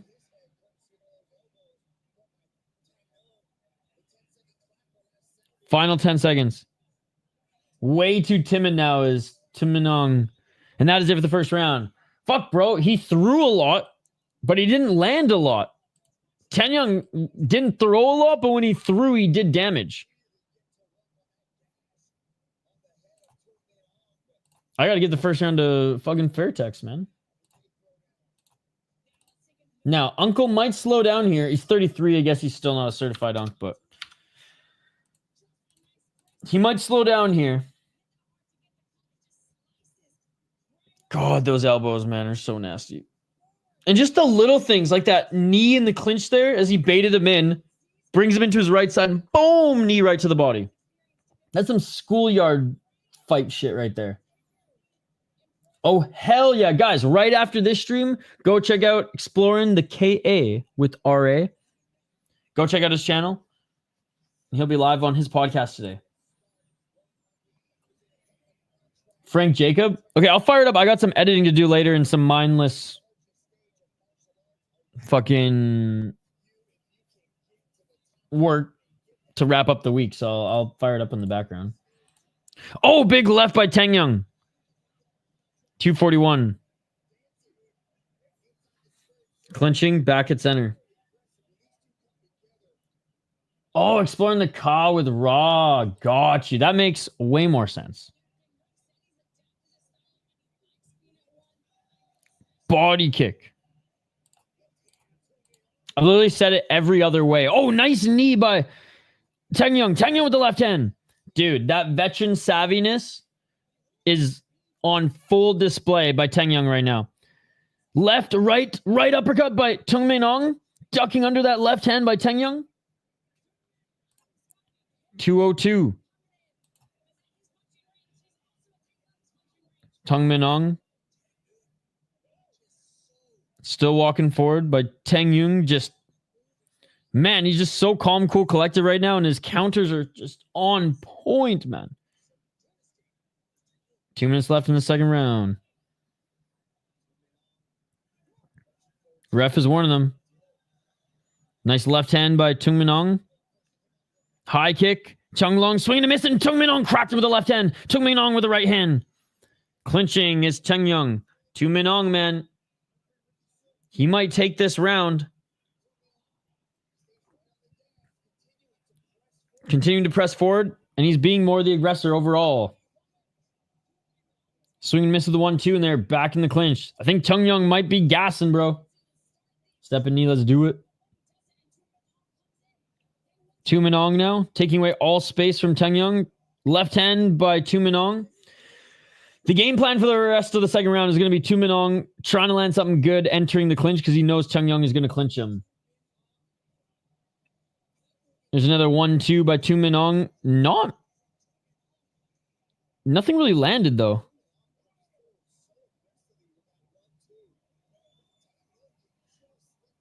Cutman looking at the cut on Tengnueng again. There's only a few seconds left in the round.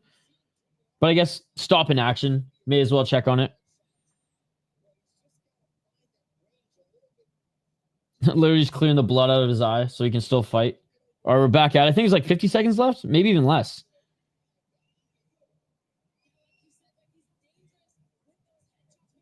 I think 35 seconds left. Oh, knee by Tengnueng. Left hand by Tengnueng. 24 seconds. Left to the body. Counter left by Tengnueng. Yeah, Tengnueng just a little bit fresher here now. You can tell that youth factor is helping out. 19-year-old versus 33-year-old.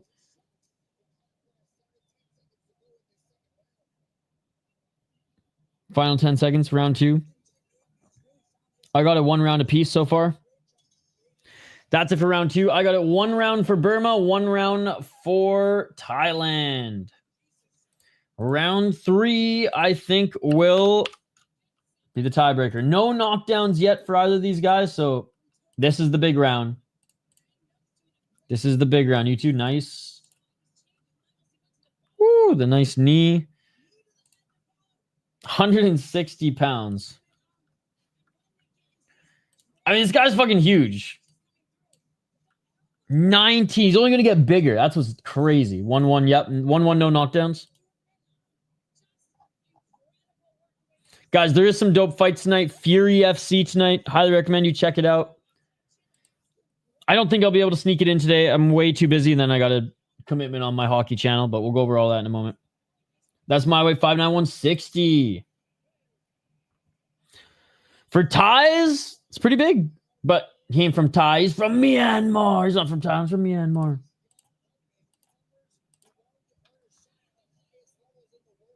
$251, third round. Let's get it all. 1-2 by Tengnueng.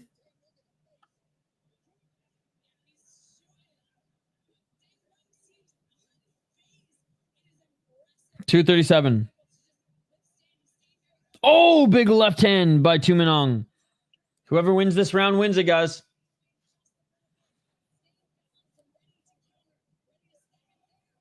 There's a left hand by Tengnueng, but a 1-2 and a high kick by Tengnueng. I don't know at what like level, but he did like a regional fight, and I think he's going to get back into the game. He'll probably start on like UFC Fight Pass stuff, I imagine. Or maybe, yeah, he'll probably start on UFC Fight Pass stuff, I imagine. And probably PFL, because why not?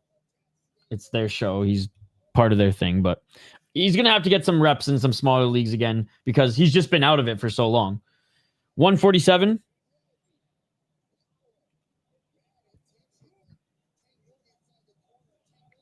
Oh, but I'd rather him even fucking 5 years off than Chris Tioni, I'll tell you that much. Oh, they're hanging each of them up against the ropes, throwing shots. Nice combo by Tengnueng. Tengnueng is too tired, man. He's too tired, and Tengnueng, though he's not a crazy knockout threat, he's landing shot after shot and picking him apart here. Or Josh Thomas is going to get a new co-host, perhaps. Or maybe the show just kind of fizzles or, you know, put on hiatus. I like Josh Thompson as a guest on people's show more than a host, but I think he gets too much flack. Big round here for Tengnueng. They're going for it. Tengnueng on the back foot. Tengnueng, both of them breathing heavily. Tengnueng pressuring him into the corner. Right jab, left hand. Clinching. Ref separates them.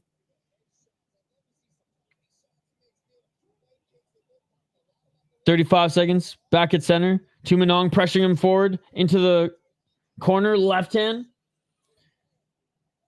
They're both so tired, but Tengnueng just will not stop with the pressure. 1-2 by Tengnueng. Tengnueng with the left elbow. But that honestly has been the best move that Tengnueng has thrown this third round. You could see him fading in the second. He has nothing in this third. Little counter left by Tengnueng, but Tengnueng again clinches him up against the ropes. They're so dead tired. Tengnueng is like, I just need to keep pressuring here, landing a couple shots on the entry before the clinch, and I got this. And you know what? He is correct. I do imagine he's going to take this one. And that is it, ladies and gentlemen. That is it. I think Tengnueng is going to take this via decision. 2 rounds to 1. Second round and third round, but we'll see. We'll see. God, I am fucking starving. I can't wait to make some breakfast after this goes. Holy. That first round by Tengnueng was awesome, though. Those sneaky elbows were unbelievable. But Tengnueng, 19 years of age, man. He's going to be good. He's going to be good. The crowd is cheering for him, too. They know it was a good fight. They know it was a good fight. They keep saying very close fight. I don't know if it was a very close fight. Going into the third, it was close. I guess with Thai judges, every fight's close, right? Right, chat? Guys, don't forget to smash that like button. Don't forget to subscribe. We will be live tomorrow for KSW. We'll go over our whole schedule here in a moment. All right, judges' scorecards.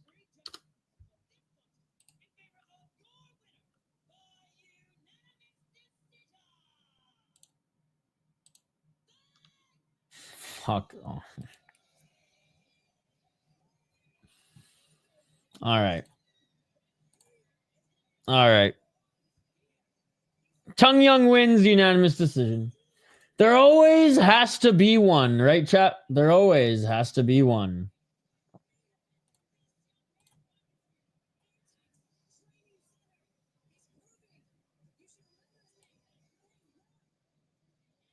Hey, love the elbows in the first round.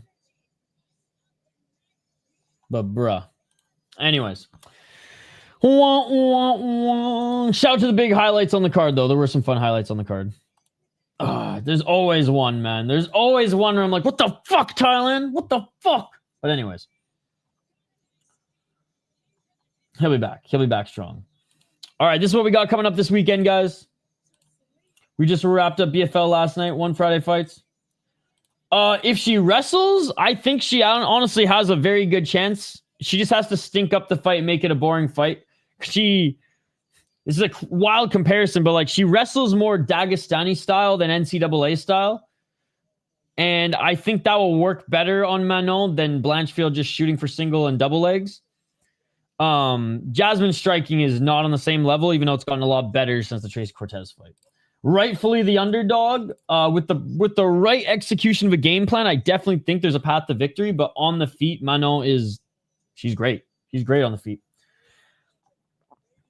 All right. So tonight on my second channel, the Soda Pod, we'll be streaming. It's actually at 7 o'clock Eastern. My bad. We will be streaming Minnesota Wild versus Capitals. I'll set that stream up soon. Tomorrow at noon, we will start the streaming day with KSW. Then after KSW, we'll jump over to UFC. There's going to be some overlap. UFC is going to have already started, but whatever. We're going to watch KSW until it's done because Phil DeFree is the greatest heavyweight on the planet right now. And then we'll take a nap and wake up at 4 a.m. to watch some Rise. My second channel is called The Soda Pod, ladies and gentlemen. See, there's me. Same type of vibe. I'll be setting up the Wild and Capital stream shortly. If you guys are new to the channel as well, we post more than just live streams here on the City Life Project. Interviews with athletes, highlights of fighters, interviews with actual fighters, crazy stories in the world of mixed martial arts, Ryzen podcasts, some goofy ass shit. I mean, post a little bit of everything, and we stream 30 plus hours of combat sports every single week, ladies and gentlemen. We started with BFL last night. Well, I guess we started with week 10 of Contender Series. BFL last night, won championship, and we have a lot of great shows here tonight. And ending off the week again with a late night show on Abima and/or Unex. I guess this is the second channel. That's the real channel, Rogue Strummer. Blanchard's wrestling is a joke. She's a BJJ fighter. I don't think it's a joke. I think she's way more of that college wrestling style. Relies a lot on the single legs and double leg blasting those versus clinch takedowns in judo up against the cage. But no, I've been doing the Soda Pod way longer than the City Life Project. That's just the hockey channel. That's just the hockey show. I say second channel because you guys probably... If I said that this one was the second and that one was the first, people would be like, what the fuck? That one only has 2,000 subs though, and this one's more. It's like, yeah, whatever. Anyways, I gotta get to work. I gotta eat some breakfast and get to work, ladies and gentlemen. Smash that like button and subscribe. And I will see you tonight. Minnesota Wild versus the Washington Capitals. Even if you're not a Wild fan, if you're not a Capitals fan, that's just gonna be a sick fucking game. I'm a Canucks fan, and I'm hosting a watch party for the game. That's how excited I am for it. Russian on Russia. We got Kaprizov versus Ovi. Was Jasmine in the Olympics for Greco freestyle wrestlings? I don't think she was in the Olympics. I think she maybe did some world championship and provincial stuff, but I don't think Olympics. I could be wrong, though. Thank you so much. It's good to see you, Rogue. We'll see you tomorrow for KSW and UFC. If anybody wants to watch some hockey with us, check out the Soda Pod. Check out the schedule. Thank you to everyone who donated. We only had one Thai robbery today. Not quite a robbery, but it was a bad decision. Thank you in the ground for the $2. I appreciate you. And thank you to everybody who hung out with us here today. Back tonight for a little hockey. And then tomorrow, where Phil DeFree continues to make history. Smash that like button and subscribe, and we'll see you on the next one. Peace. Yeah.